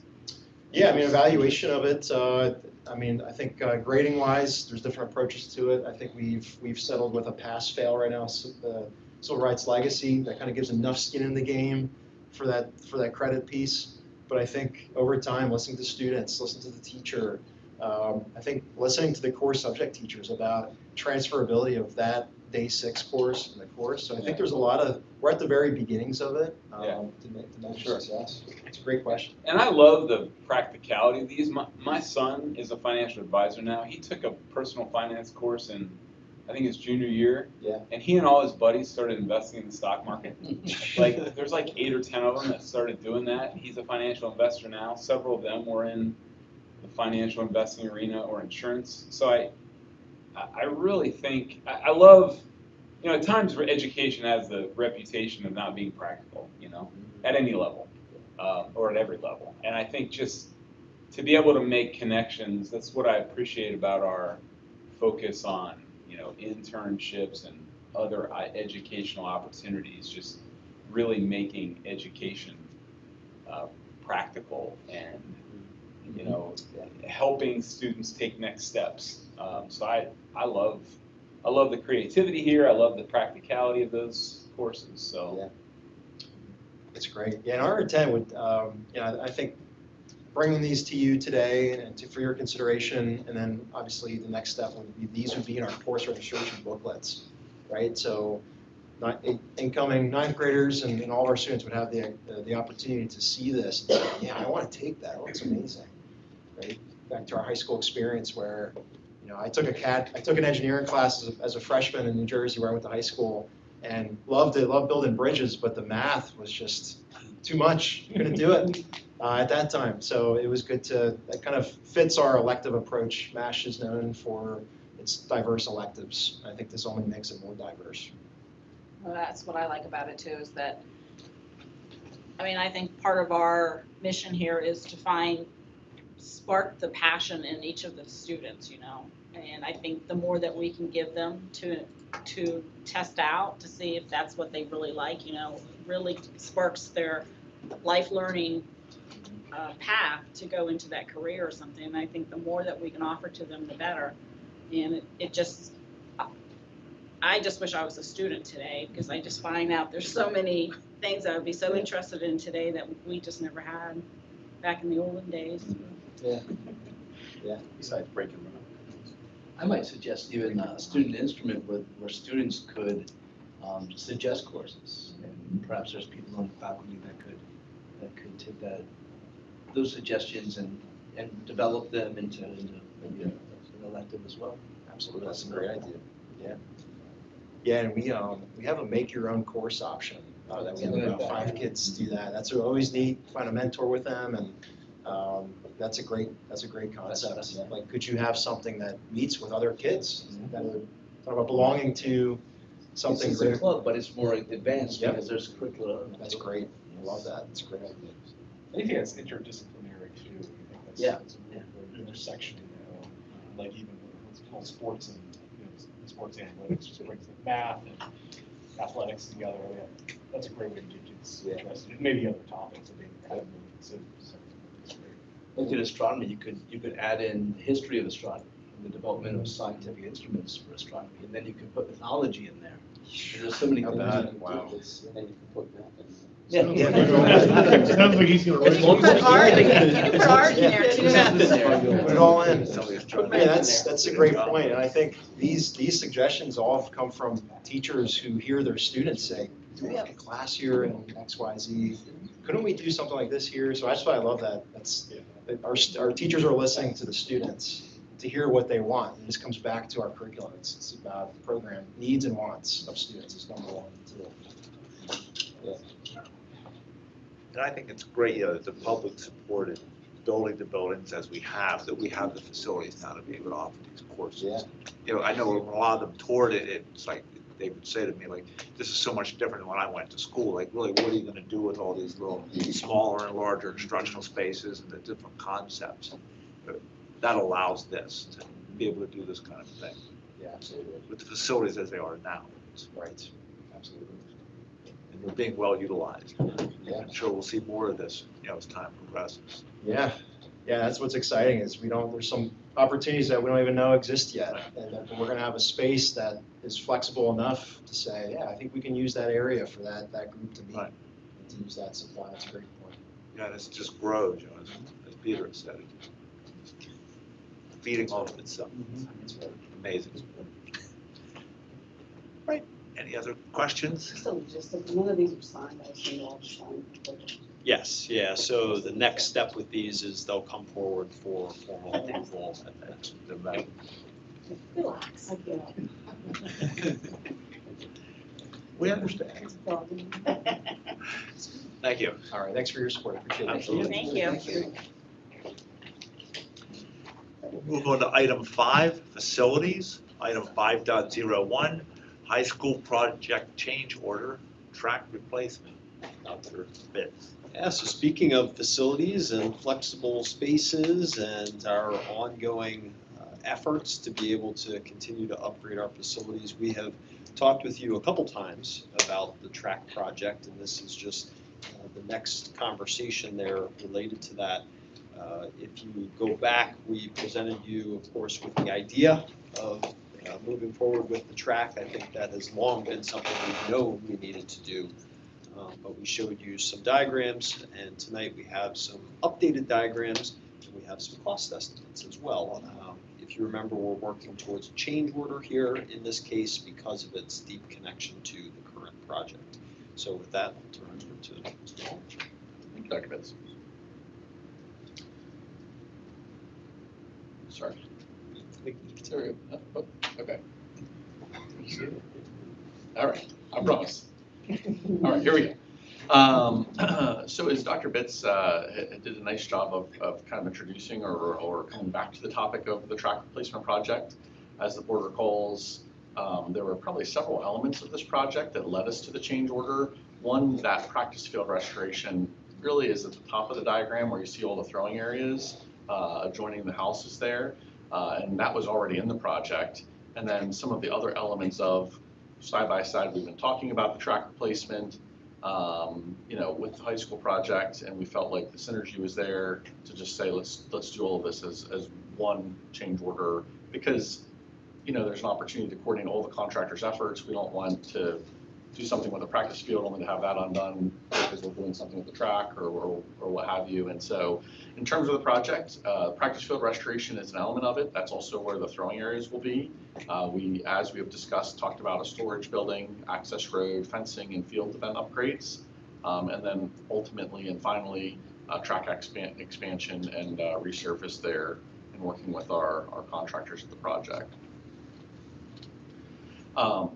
In terms of diagram, I think just pointing out a couple key highlights here so that you can obviously see the track. We'll have a couple pictures here, diagrams. We did look at these at the last meeting, but ultimately the storage building that we plan to install there for storage and helping the track and athletics there at those fields, and the score station itself. In blue, you'll see there's some concrete pads with bleachers. And so working with Crabtree Rohrbaugh, Mrs. Lead and her team have continued to kind of bring the design to life, if you will, as we kind of finalize the pricing. And so all of that work was done to try to get us to this point to say, okay, we have a final project, what's the cost, and then seeking the board's authorization to move forward ultimately with it. Just some examples of what that storage building and score station will look like. I'm excited for it. I think storage is always a conversation in the district, no matter which building or facility you're talking about. And so an opportunity to provide our student athletes and others who use those areas some additional storage or consolidating all the sheds. All of that is, I think, a very good conversation, and ultimately also a more permanent score station, which I think is kind of more consistent with the standard that we would have come to expect at our facilities and event spaces. So. The change order itself, I'll point out just a couple elements here. So the general contractor and the electrical contractor, the total change order is just a little bit over $2.5 million. What we also wanted was obviously the bleachers and sound system, but there's always a balance between how much you put in the change order only to have a markup applied. And so the bleachers we can buy through state contracting, we can buy the sound system separately through some specialists we work with. And so our intent is it's part of the overall project, but we intend to do a change order with both VCI and Lobar for what makes sense to live under that change order umbrella at $2.5 million. And then we'll do some separate contracting there to upgrade the bleachers, or add the bleachers, I should say, and also address the sound system. And so that brings us to a total project cost of $2,604,000, which is what we would like to then ask the board to consider at the November board meeting. The timeline that we've been on has allowed us to say to our contractors that they'll be able to work alongside the high school project. That project's being completed, substantially completed here this winter, but then they can also continue working into the spring and summer. The goal to be having the track and everything else, the related facilities, ready for the start of the following school year. So. But to be clear, because I think there was, I know there was some mix-up in the reporting of our conversation last time. The track itself would not be touched until after the track season. So we still intend to have a track season for sure. Just as we haven't the last several years, we wouldn't have any home meets once again this spring. But the track would remain functional throughout the spring season. Thank you, Dr. I think that's a good point. Yes. Brief update, really, we been kind of providing the board some updates, as Dr. Fitz shared, along the way through the last handful of months, and really just trying to culminate to this point and say we have a final project, here's the price of the change order, and really we're viewing it as part of kind of a wrap-up of the entire high school project, and I think the ability to do it alongside that project being complete, I think will keep us in a good timeline and a good space overall, so. So with change orders, is that 3 or 5% of the construction costs? Was it 5? Yeah, we generally benchmark 5% against all our projects, so this obviously is probably a unique situation in that I wouldn't say this is, yes, I think I know where you're heading. I'm assuming it's gonna be more than 5%. Yes, yeah. And so our view is we had already separately been setting money aside in the capital reserve fund for the track and some other upgrades down there. And so I think, to me, it's less about the change order as a result of the construction of the building and more about we had some projects going down the railroad tracks on maybe different trains and we're trying to consolidate them for efficiency's sake. And I think it'll actually help us get a timelier, better finished product in the end. I would say the change order is simply the vehicle we're using to get the project done that we needed to have done. And it's really kind of equivalent to what we did at Elmwood with the 4 classroom addition, which also officially was a change order in that project, but obviously went well above the 5%. So that doesn't affect any of the reimbursement though, does it? Yeah, so the high school unfortunately doesn't have any reimbursement associated with it, so it wouldn't affect it one way or the other. So I think as we continue the projects, we have what's left in the construction funds as we wrap up the high school project. We have some other projects we've been working on at Elmwood Academy with the HVAC project. We have the middle school stair towers, and so from my perspective, it's always best to use the most restricted money first.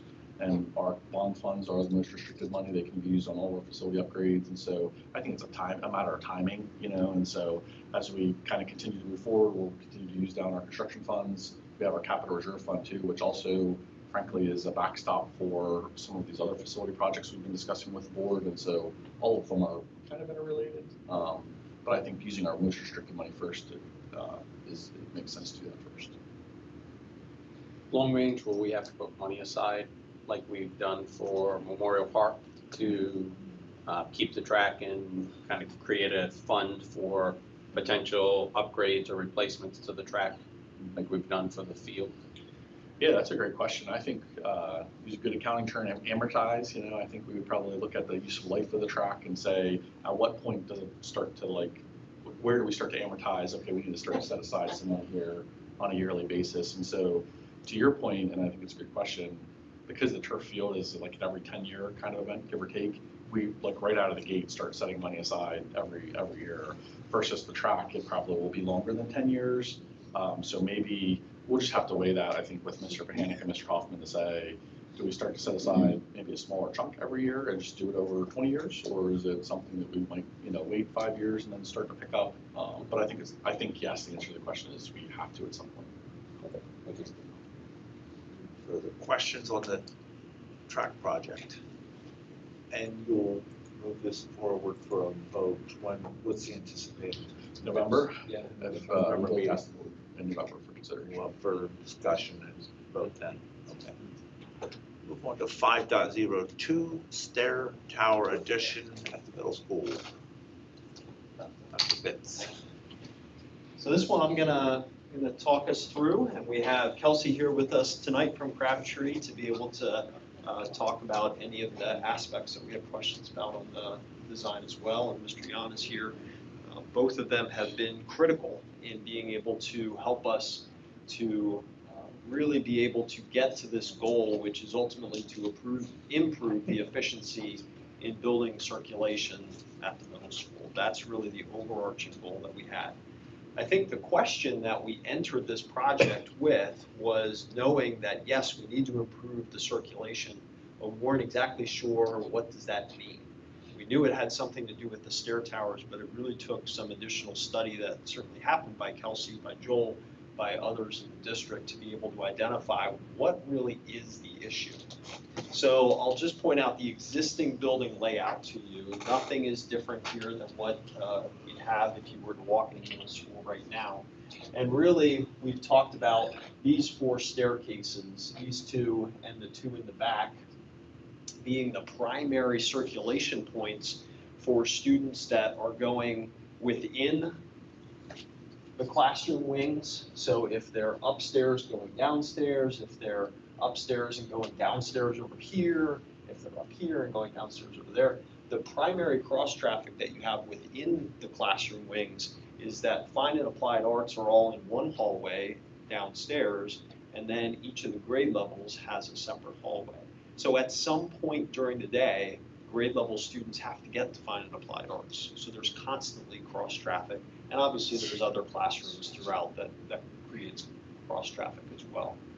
But interestingly enough, as we really studied what the real issue was, it really became more the pinch points here in the front of the building and really looking more at the flow going from the core spaces of the building into the classrooms and the students in the classrooms getting out to the core. So we'll look at that a little bit more here in just a second.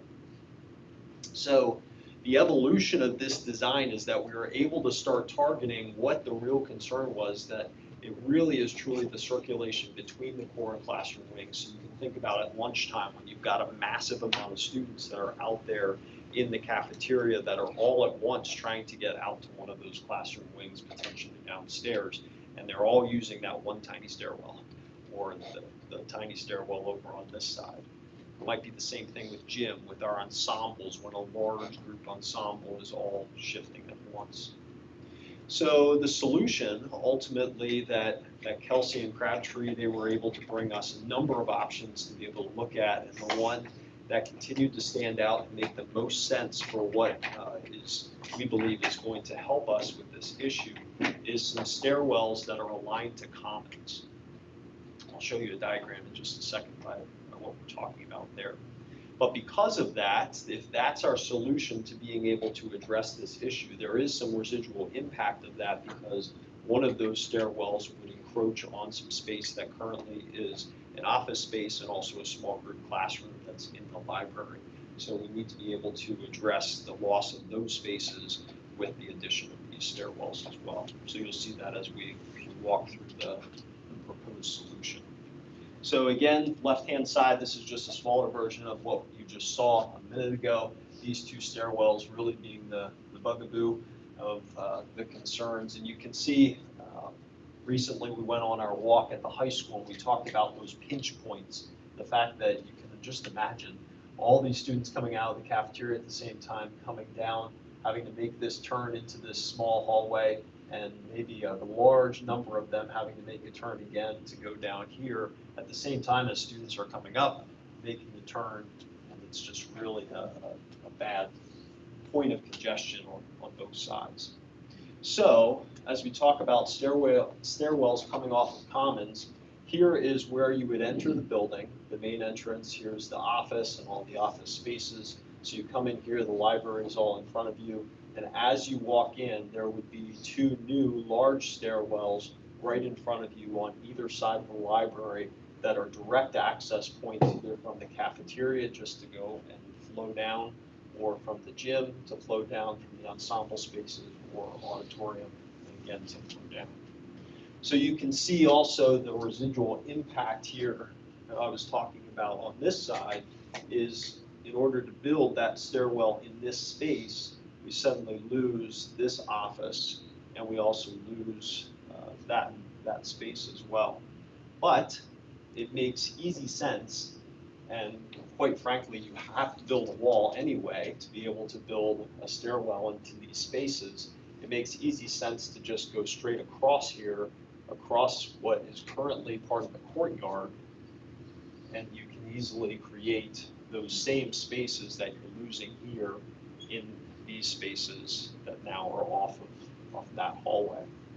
If you do the same thing over on this side, then you've got this coming off again into the courtyard in this case, and then you just, instead of having the exterior wall coming straight down, So build the exterior wall this way, and actually you pick up a space over on that side, and you have balance across both sides, 2 stairwells, 2 new instructional spaces, and much better flow for the building. And you took that away from the courtyard.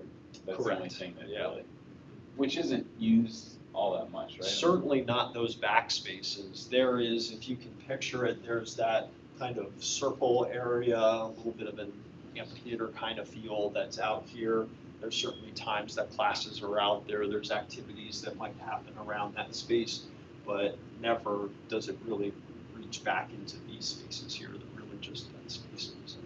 That's fair to say, Mr. Young? Is that space in there is not used really at all. It's dead space, but the central courtyard is used periodically with classes, advisory, things of that nature. The rooms that you're losing in the library that are Yes. now going to be out, what were they used for before? Will that affect them at all if not in the library anymore? I would say they've changed hands a few times. Currently, this is an instructional coach office, so one of those spaces is an instructional coach. This one, again, has changed hands a few times. What's in there? Right now, right it's being used with our school social worker. So actually, the door to that smaller one that we lost actually doesn't even enter into the library. Correct. It comes out into the commons area. Yes. By the, what I'm saying. Yes, yep, this one. The library, the media center itself is not losing space that they currently. Correct. Yep. Yeah. It's a little orange space up there behind the stairwell. Oh, so that's just there is a few feet of difference here. I think I'm accurate in saying that, Kelsey. A few feet of difference that would still be it could be a small office there. So are the staircases wells wider? Or are they Yeah, you can Is speak one- to that better than I can. Yes, so one of them for up and one for down or something? the existing stairwells are 4 feet wide, the whole run, so you have 4 feet the whole way from first to ground. The new ones will be 8 feet, so you're doubling the width. So at 8 feet, anything above 6, we have to have an intermediate rail. So they basically be wide, but I would have a rail between that you could still separate the up and down traffic if you wanted to give options for one-way traffic, things like that. So they're twice. With a rail, a mandated rail. Right. in the center. And we're going to leave the existing stairs in place, we're not going to do it. Right, yeah. And certainly I won't commit anything to Mr. Yan. He does an amazing job of operating the building, but I know some of the things we talked about was, do you begin to say, okay, well, these staircases now are simply for interwing traffic, if you will, and if you're coming from these areas, you're going to use this one. Do you do an upstairs and a downstairs? There's obviously multiple options. Do we lose any light on those classrooms adjacent to the new? So great question. Both of those, so this is a closer up picture of the upstairs then. Both of these are full-size classrooms, and you would just lose one window in each of those, so you would still have one, but you lose the back window. And then I think we have a pretty good rendering. So if you picture this is the right-hand side of the library. Right now, we've got a pretty beautiful, large window there that allows you, as you come in, to have some nice sunlight. But as you can see with Kelsey's rendering here, we can still have in the back of that stairwell a pretty big window there to be able to still have that natural light coming in and go the full height of the stairwell. So are any of the kids eating out in the lobby now at lunch? Yes. So, That's what these tables would continue to be. all right, so how are they affected with traffic moving? No different than what they are now. Yeah, there's a pretty wide berth between the tables. This would be the left-hand side. In this case, because it's being built technically into the library, you can't have that same window into the back, but certainly looking to do some different design things. Kelsey here was picturing the idea of, do you make this a brick wall and perhaps a graphic or something like that? Do you maybe put a solar tube in the top to still get some natural light into it? some different things you can do there on the left-hand side. Then this would be downstairs, because obviously you're not just building a free floating space on the second floor, there's a first floor underneath that. So these would be the new stairwells. It's safe to say that obviously on this side, we do know that it would encroach upon the storage area that's underneath the library. Now, here's what I would say about that. We know that we have long had a partnership with Operation Wildcat for the use of that space. Operation Wildcat, if you've been in that space, you may picture that they have basically from about this space back, I think the official line of demarcation was these poles for a long time, but you can imagine that sometimes it goes a little bit beyond those poles, and that's okay. But certainly the Operation Wildcat space that's there continues to be there and available for them. Right now, there is some facilities and building storage, a fairly limited amount that's in that corner there that we'd obviously have to move somewhere else, but it's not significantly encroaching upon the storage space that's available. These two spaces on the side here, the interesting thing that this allows us to do downstairs is that obviously at the middle school, we haven't been able to do some of the same open spaces as what we've done in some of the other buildings. So this is the perfect opportunity, frankly, in what, if you can picture in that hallway, is somewhat tunnel-like, to be able to open that up a little bit. So this left-hand space where, again, above there were two different classroom spaces, but here you could leave this as an open flex space. You could have windows going right out to the courtyard. So as students are moving through this space, just a lot more openness and light than what currently exists, again, which is really very tunnel-esque right now, the forbidden hallway, as Mr. Ferentz used to call it. On this side, there would be the opportunity to either leave this open or we could close this off. That's a decision we can still make in the final design process, but that would be another space that we would have. So timeline, looking for that design to continue, but we are looking to come back to the board here on November 12th, seeking an authorization to bid the project. And ultimately be able to release bids December 11th, bid receipt January, and ultimately be able to approve the project in February to get things rolling with the goal of having the project complete this summer and ready to go in August. That would obviously involve, from March until June, some different aspects of the project in a phasing plan of really being focused on the stuff that's happening out in the courtyard until school is let out, and then obviously moving into the part that's in the library and some of the interior spaces. So certainly March till June, there would be construction happening outside of some windows and that sort of thing, but largely not impacting the operations of the building. And then, perhaps most importantly, the estimate of all this would be, we're saying between $3 and $3.5 million. So with that, lots of us available to answer any questions that you have. With the stairwell on the right, I mean, it looked like there was, with the open space down below, there was a window into the classroom, so you still get that light, looks like, that from the open flex space. Right? Yeah, those are some of the specifics that we could still decide in the final design. Is ultimately, do we want to leave a window there if this is going to be open and you're getting light, kind of indirect light, same thing on that side. The most important piece here is that you have to have egress to the outside. So, and then upstairs, could that same thing apply to the right-hand side? To the classroom on the right-hand side, get some light from the stairwell? Yeah. Or okay, no, never mind that thing there. Yeah, the upstairs, yeah. Just because they're closed spaces. We did talk about was there value in having this more of an open space, but because of stairwell and then stairwell and hallway and what happens in this hallway, it just didn't make as much sense. You had an overflow cafeteria room. Sure. That's lots of options. Lots of options. Right, any other questions on the stairwell project? I can move it forward for the November meeting. Great. We'll move on to item, oh, thank you, Kelsey. Thank you. Thank you. Thanks.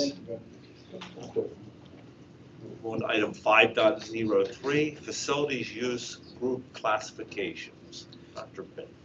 We have chock tonight full. We appreciate you hanging with us here with hopefully some exciting and energizing presentations and conversations. And we have one more update that we want to provide you with because, as you know, this is something we've been working on for a while, this use of district facilities. And our goal continues to be to have some handles around this for when all of our facilities are online here, particularly with the high school at the end of the calendar year. So in the interest of continuing that and having an opportunity for you to speak into it here before we're making final recommendations to you, that's what we want to share with you tonight. So Mr. Longwell and I are going to tag team this one a little bit, go back and forth a little bit, but I'll get started for us and go back to the compelling why. So why are we examining this idea of facility use, and what are some of these aspects that drove us to say we got to look at this policy?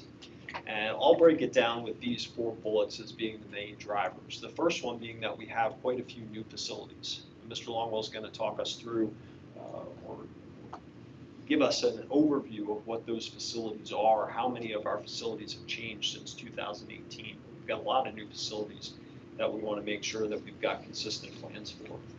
Obviously, we have a growing enrollment. That's why we have so many new and refined or reimagined facilities. But with that growing enrollment, we also have additional programmatic demands, both internal and external. It means more students in our community that are also being a part of activities and athletics and different programs that also want to use our facilities. Quite frankly, the fourth bullet, we just have to be honest with ourselves that there's some inequity in our prior practices. And it's painful to have to say that, and it's not in an effort to litigate the past. I think every decision that was made at the time with the best interests of a particular group in mind. But quite frankly, as we have looked at some different groups being treated in different ways, there has been inequity with some groups in like and similar circumstances, some having to pay and some not having to pay. And that's something with these other pieces also being considered that we just have to clean up, and we can do better than that, and we will. So those are the reasons why we're really examining it. And quite frankly, we believe, as part of our official belief statements, is that we believe student learning extends beyond the classroom, and that we want to make sure that there's access and opportunity for all of our students. And one more note that I'll say, why are we examining it and what we believe? We want our facilities to be used. And that's an important point because as we look at other districts, and this isn't to suggest what they're doing is right or wrong, there's some other districts that clearly do not want certain facilities used, and they charge a price accordingly that no one would ever pay, and those facilities aren't used. We want our facilities to be used at a reasonable level. We want to be able to have a partnership with the beautiful facilities that our community has supported. So we want to support our kids, we also want to support our community. And that's what really takes us to our essential question of how can we continue to use our facilities in the best way possible to promote access and opportunity for students and the community. So as we talked this past spring, we were coming through construction and really starting to see the end of our current iteration of projects and facilities upgrades there. The high school was going to be done in 24, 25.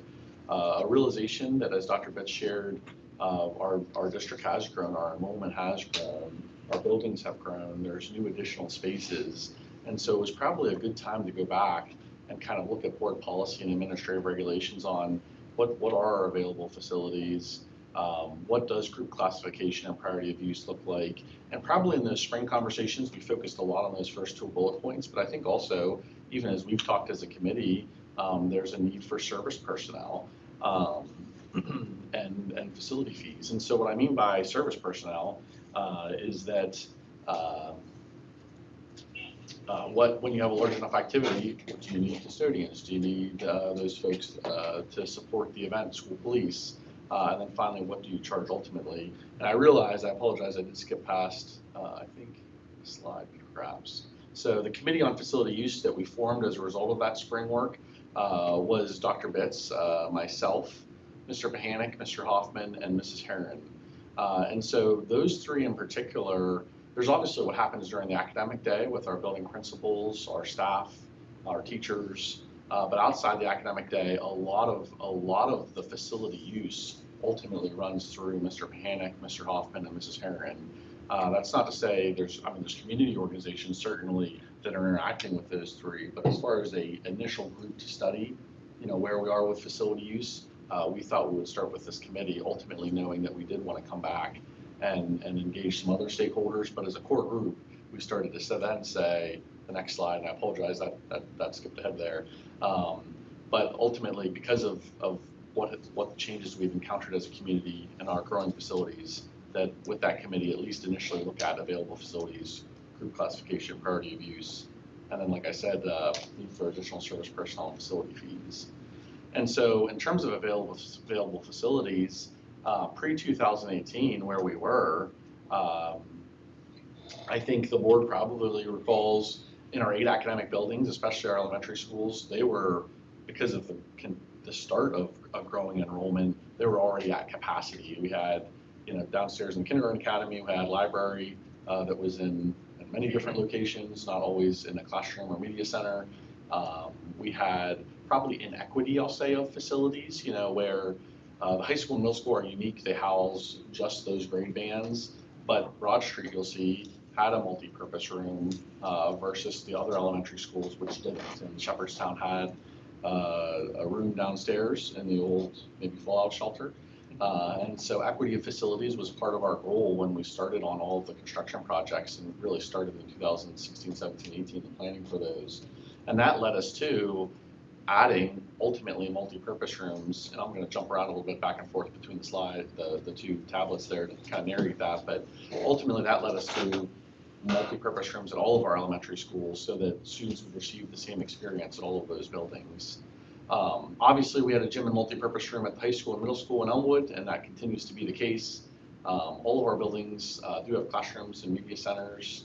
Our auditorium at the 3 larger buildings, middle school, MASH, and Elmwood, cafeterias, athletic fields, track and East Center. But then, in addition to adding at the elementary schools those multi-purpose rooms, we've also upgraded our buildings and added programmatic spaces and open classrooms. We added some large group rooms at MASH. We've remodeled our media centers in all of our elementary schools and at at Elmwood Academy. And we'll have that at the high school as well. We've renovated our cafeterias. We have the Wildcat Activity Center, which is such a beautiful building there to help relieve kind of the scheduling, the pinch, if you will, around athletics and around rec and around community use. Because it's not just the Wildcat Activity Center, it's the addition of the Wildcat Activity Center to our complement of other spaces that allows you to kind of achieve a better balance in scheduling. And then a rebuilt swimming pool and auditorium, and then finally a renovated auxiliary gym there at MASH. So where does that take us with regard to the policy? And that's where we started to look at group classifications and group categorization. So our policies had any number of categories. Our policies have, in some cases, just 4 categories of different groups that groups could be classified in. We had some policies that had 5. We even had some areas where there were 6 different groups that could be classified. Several years ago, we did a great job of working through how can we refine the process, the leasing process of being able to have a facility for an outside group. But we had stepped away from this piece knowing that it was something that we had to come back to, and it's time to come back to it. So we are proposing ultimately that the group classification move from 4, 5, or 6 classifications or categories, depending on what you look at, to ultimately 3 classifications, just 3 categories that different groups would fall into. The first one being ultimately a district activity. So you're a group that is clearly a district activity, or you're part of one of our MASD nonprofits. So that would be Wildcat Foundation, Operation Wildcat, our MAPTOs, our booster clubs, and I think I'm still missing one. That's all right.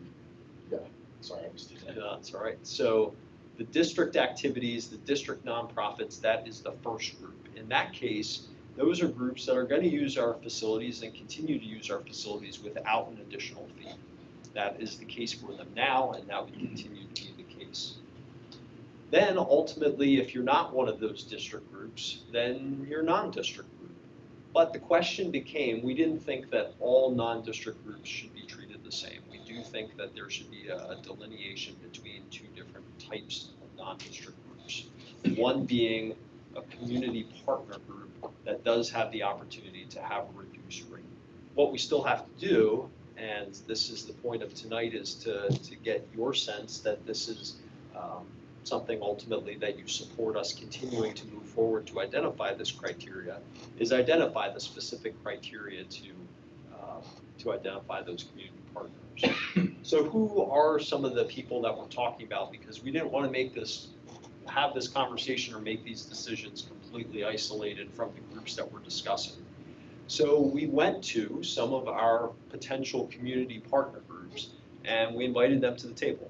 So we went to each of these groups that are listed and said, do you have a representative that you would like to have at the table for a roundtable discussion on what we're trying to do? So we had a representative from Mechanicsburg Swim Club, one from the Baseball Association, one from the Softball Association, one from Midget Football, one from Boy Scouts. Girl Scouts wasn't able to join us that day, but they're submitting some feedback electronically to us. And then we also had a meeting with municipalities. So we talked to both the borough and the township manager and the borough rep, and we're able to have some conversations about how are you treating these groups? And not that we all have to do things exactly the same, but is there at least some level of consistency between what you are doing with these different kinds of groups and what we would be doing? Our message to these groups was, listen, we think that you would fit this community partner mold.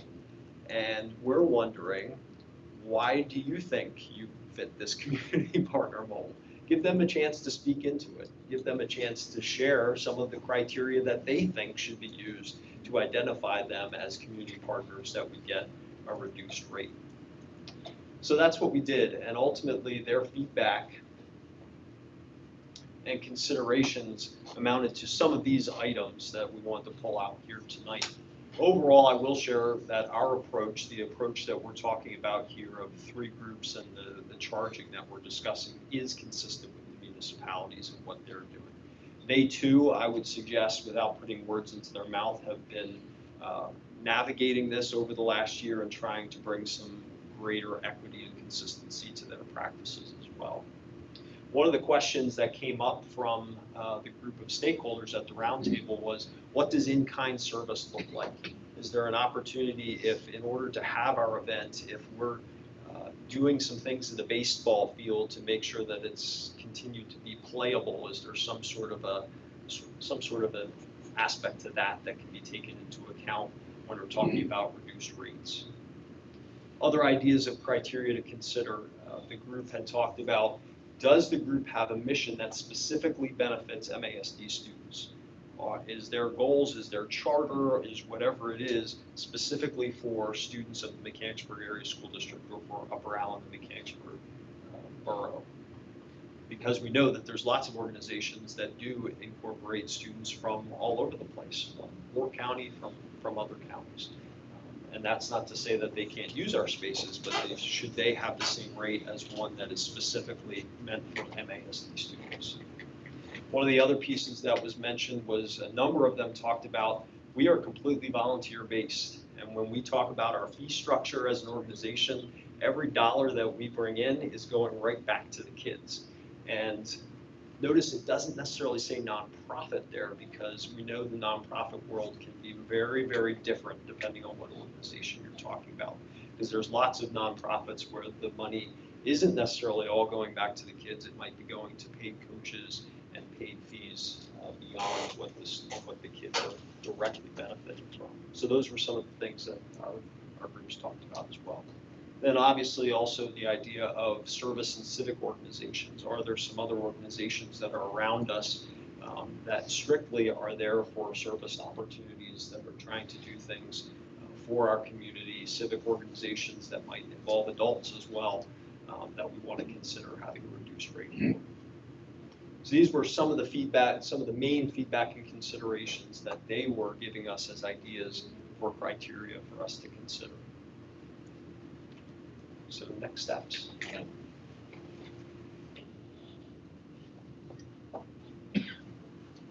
So as we talked about the committee that kind of came together to begin, that was Dr. Fritz, myself, Mr. Panic, Mr. Hoffman, and Mrs. Herring, to kind of begin to kick off the conversations around this idea of group classification and policies and administrative regulations, and try to unpack all the issues around facility use, engaging other stakeholders. I think, the presentation brings us to this point where, when we talk about next steps, where do we head from here? And I think looking at board policy around facilities use would be important. As Dr. Fitz shared earlier in the presentation, we do have 3 policies even around group classification at different facilities. And so do we maintain 3 separate facility policies around use of certain ones like Memorial Stadium versus the Center versus our buildings? Or is it one policy and maybe speaks more to that in that way? Or administrative regulations. We talked a little bit also earlier about, in the spring with the board and then ultimately over the summer and this fall, that what is facility availability look like? I think especially as we worked as a committee, we did talk about facility use fees. And, I think Dr. Fitz articulated well, where do we want to land in terms of facility use fees? Some schools have a pretty aggressive or high bar, in terms of where they set them, and others, you can see a trend where they're somewhere in the middle there probably. And then ultimately requirements for staffing and services might look different because of the event size or the type of event. Is it indoor, is it outdoor? And so I think generally I would say, obviously custodian is a part of those conversations, but I think we recognize as a committee in talking about certain types of events, you could reach a point where, hey, that might not be fair for one custodian to try to help manage and interact with 300 people if there's a parking and other implications. And so, is the event at the Memorial Stadium? Is it at one of the auditoriums? And what are those thresholds where we might say, it's custodian plus some additional services? And so ultimately that's our goal, I think, as a committee, is to continue to synthesize the feedback we have received through this process and develop some recommendations for the board in these areas. And then that leads us to additional questions and comments from the board. I have a comment in terms of the fee structure. I would hate to, the community has done such an amazing job supporting us building these buildings, right? So I would hate to see that any group using our facilities that is based out of Mechanicsburg or up around, I would hate to see a fee be attached to the use of that facility. With the caveat that if that use required a custodian or something, that obviously the maintenance of the building because of that use would be covered under some fee structure. But the use of it, I feel like we're double paying for something. I know that might not be possible, but as much as we could for our community members who have supported us through, us raising taxes every single year or to pay for debt. I mean, I know that's part of the whole thing, but still, that's an idea. An outside group that wasn't part of our community clearly would have to have a pay structure, a fee structure attached to the use of the buildings. That's where you would go between the tier 2 and tier 3, right? Yes, although I would say even tier 2, there would be some payment that related to turning on the lights. Right. Maintaining the grass. And that's what I meant, and I absolutely agree with that, 100%. It may be a person, or it may be something that has already been done to prepare this. Indeed, that's what I meant. And you're obviously thought of this more thoroughly than I did, but I'm just saying, for the actual facility use, you would hate for us to charge our community members. Not trying to make money off of it. Correct. Well, you understand. Where the tier The would spirit be of that. more of a, There would be a greater fee there, but. Yeah, and I think that's a really good way to articulate it. I think, to Mr. Rupp's point, Dr. Rose's point, and also what Dr. Fitz said, I think big picture, we're not trying to make we're not the business of renting our facilities. It's not, what we're not trying to make a lot of money off of that. I think within it, there's some acknowledgement that within that group 2 and 3, there's some line to be drawn in terms of I think what helped me was to keep pulling myself back out and say, well, the goal of all of this is about access and opportunity for our students and community. And so in what way are those organizations advancing that cause? And then that maybe starts to form a line of like, that's the difference between group 2 and 3. Sorry. I share this out of the context of McVick trying to make our facility available as a community center. We have a lot of flexibility, or use a lot of flexibility around allowing the community to clean up, allowing them to police themselves, that I would guess with the costs associated with your facilities, these facilities, there may not be as much leniency. Do you have policies around what kind of security is necessary, what kind of access? Because one of the ways that we minimize costs in our setting is we basically tell people, if you do set up and clean up and leave the facility as it is, and we learn to trust you over time, we'll give you a key. I mean, and then we don't have to do much. That's always a bit risky. And again, I doubt that you have that kind of latitude, but what kind of wrestling are you doing around those types of issues? And I would suggest that in our situation, with the number of facilities and number of groups that we have, is that's where some of the inequity has happened over time, is that long relationships, people maybe that work for the district but also have this relationship out here have had access to things that other groups haven't. So I'll just start with that. But I do think when we talk about that idea of in-kind service, is there some aspect to that that we can represent within the structure to say, yeah, if you're going to prepare the baseball field and you're going to cut the grass and do all those things, how can we use that as some sort of offsetting to what otherwise might be a larger fee? I do think that, again, because of the nature of our facilities, which you face up to a certain extent, obviously coming in to use one facility may give you greater access to a whole host of facilities that suddenly when we happen to come in when that group is using the facility, we suddenly realize that, oh, well, you rented this facility, but you're actually using this, and this also. And there's kids over here rolling around on rolling chairs and those kinds of things. So that's also part of what we have to navigate with the access that it often provides. Another difference, I mean, in our context being kind of small, we can get pretty widespread consensus and buy-in around we're willing to take risks. Essentially, when you all rent out a facility you're essentially representing all the taxpayers. Yeah. So I understand there's some clear differences there. And there's oftentimes also somewhat of a lack of ownership by a group coming in too. It's not uncommon for us to have a group that is using, for example, a space in the high school where no one within that group is going to be coming back to that high school on Monday morning. So that ownership, that sense of, let's make sure that the gym is ready because I know this teacher is coming back in, that just doesn't necessarily exist because there's just not that connection. So, like for an example, I'm thinking of TSA has a regional conference, competition, say at the middle school. And they're using, multiple places in the middle school. Like, our kids are there, but then there's, 10 other school districts there too. So how do you handle, I don't know where you're finding that they would slot into. So without us having made it final, I would suggest that where we would lean would be that if we have a TSA club, which we would, then they would, because they're a part of that, it would automatically grant some level of facility access as part of Group 1. However, if we're talking about that many groups, undoubtedly, we're gonna need to have a couple custodians on. We're probably gonna need some security officers for parking. So there would be some other service personnel associated fees to have a tournament of that scale. If just TSA was coming and they're having a competition or a gathering with one other group, then there's probably not any fees associated with it, but something to that scale probably would. You just know the different events that they have, you know, they're not all in the same place, you know, you got something in this classroom, something in the gym, you have something out in the hallway, so they're all over the place, so. But because they're connected to us, that would give them access to greater number of facilities, but again, the personnel might be.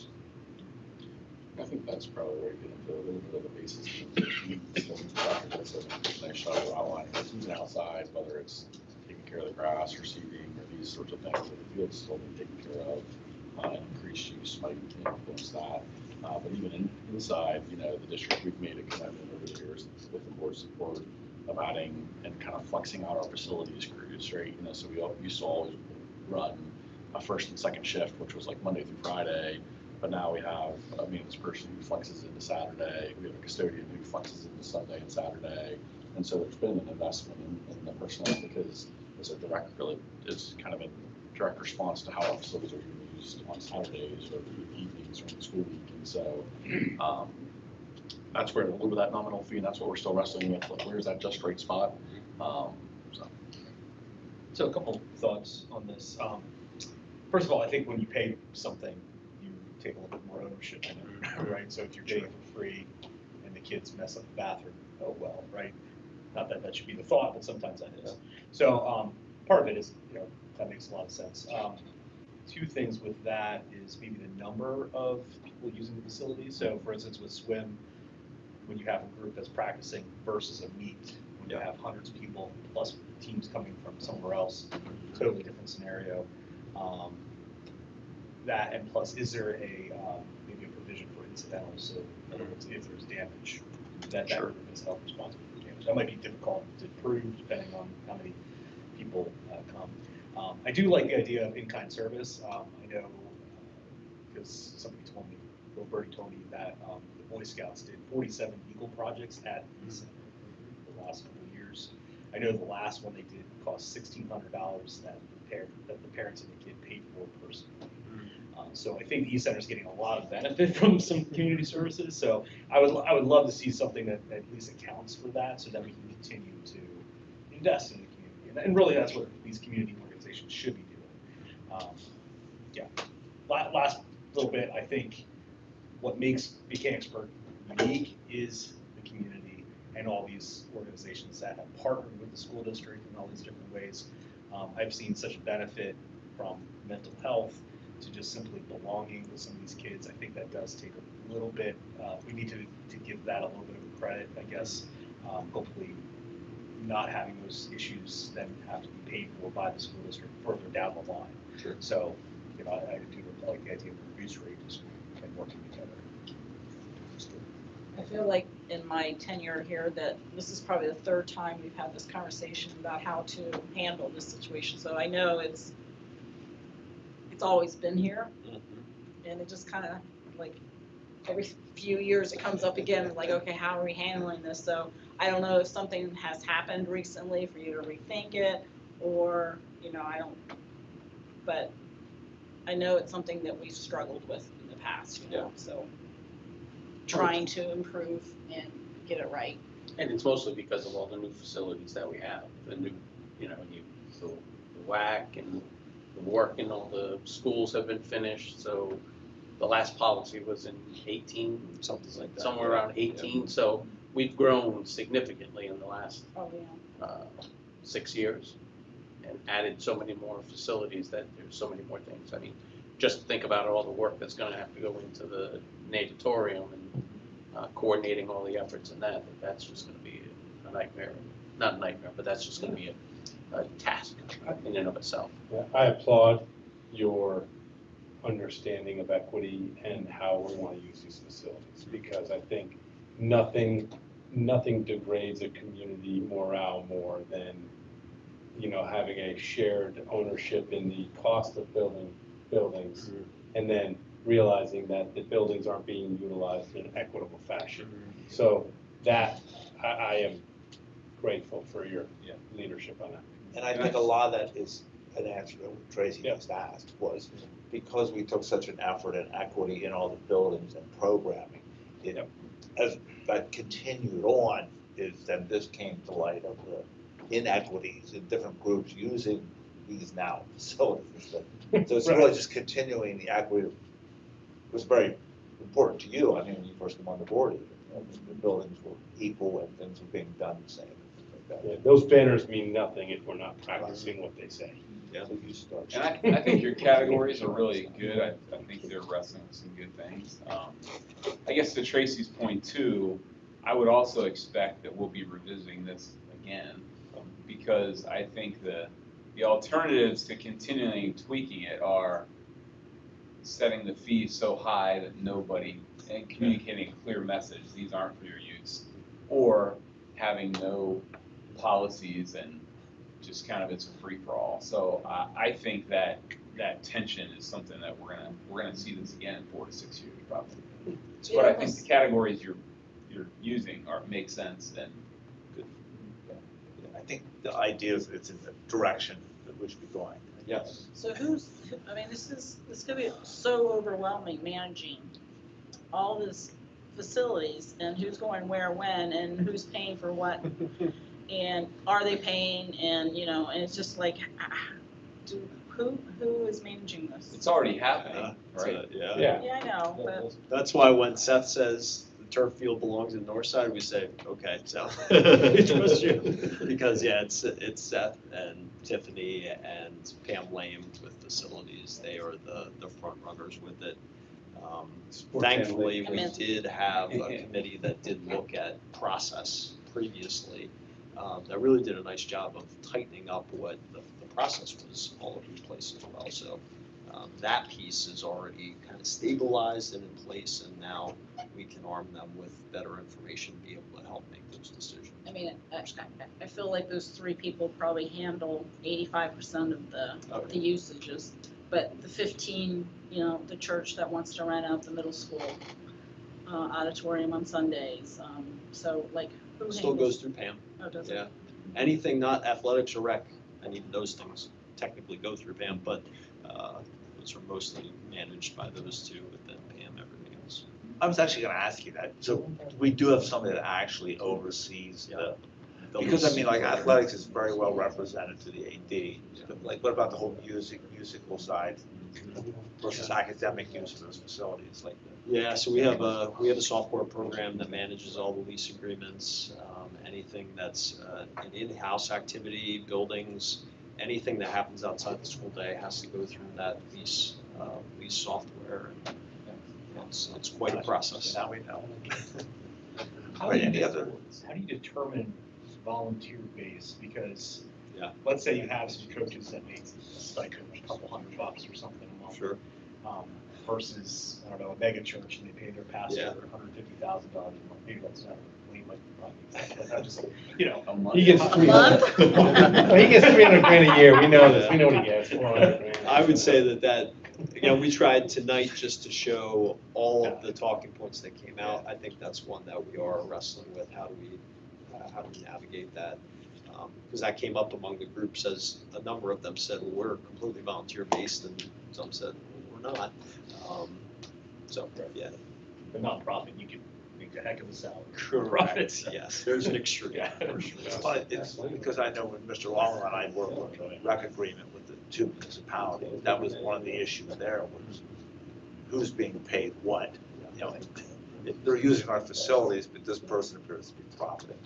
And that's not a judgment on their organization. This person's getting nothing, let's say in baseball or softball or something like that. And I think that's where the feedback has been helpful from the stakeholder groups. It's given us some great considerations. We've talked and had some rigorous conversations in a series of meetings over the summer and fall as a committee. And frankly, I think for me, keep going back to access and opportunity, what ultimately, the cost of the organization and the overhead they have will ultimately translate to fees. And so where's that just right spot and the balance that you're trying to strike? So I think access and opportunity is a good guiding North Star for us probably as those conversations.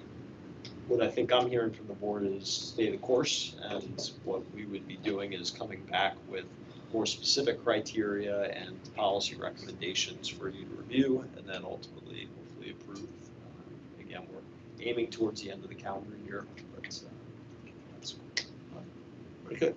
And lastly, item 7, policy, item 7.01, first reading of revised board policy 807, opening exercises, moment of silence, flag displays. Dr. Pitts. I don't think we'll ever have a quicker policy reading than this one. The only difference here is that the state mandated, as you may have heard, a moment of silence on September 11th. That's been added to the policy as per PSBA's recommendation. Any questions, Wow, do discussion? you want to read that out loud though? And that will move forward to the November 12th meeting. Yes. All right, with that, item 9.01, meeting is adjourned.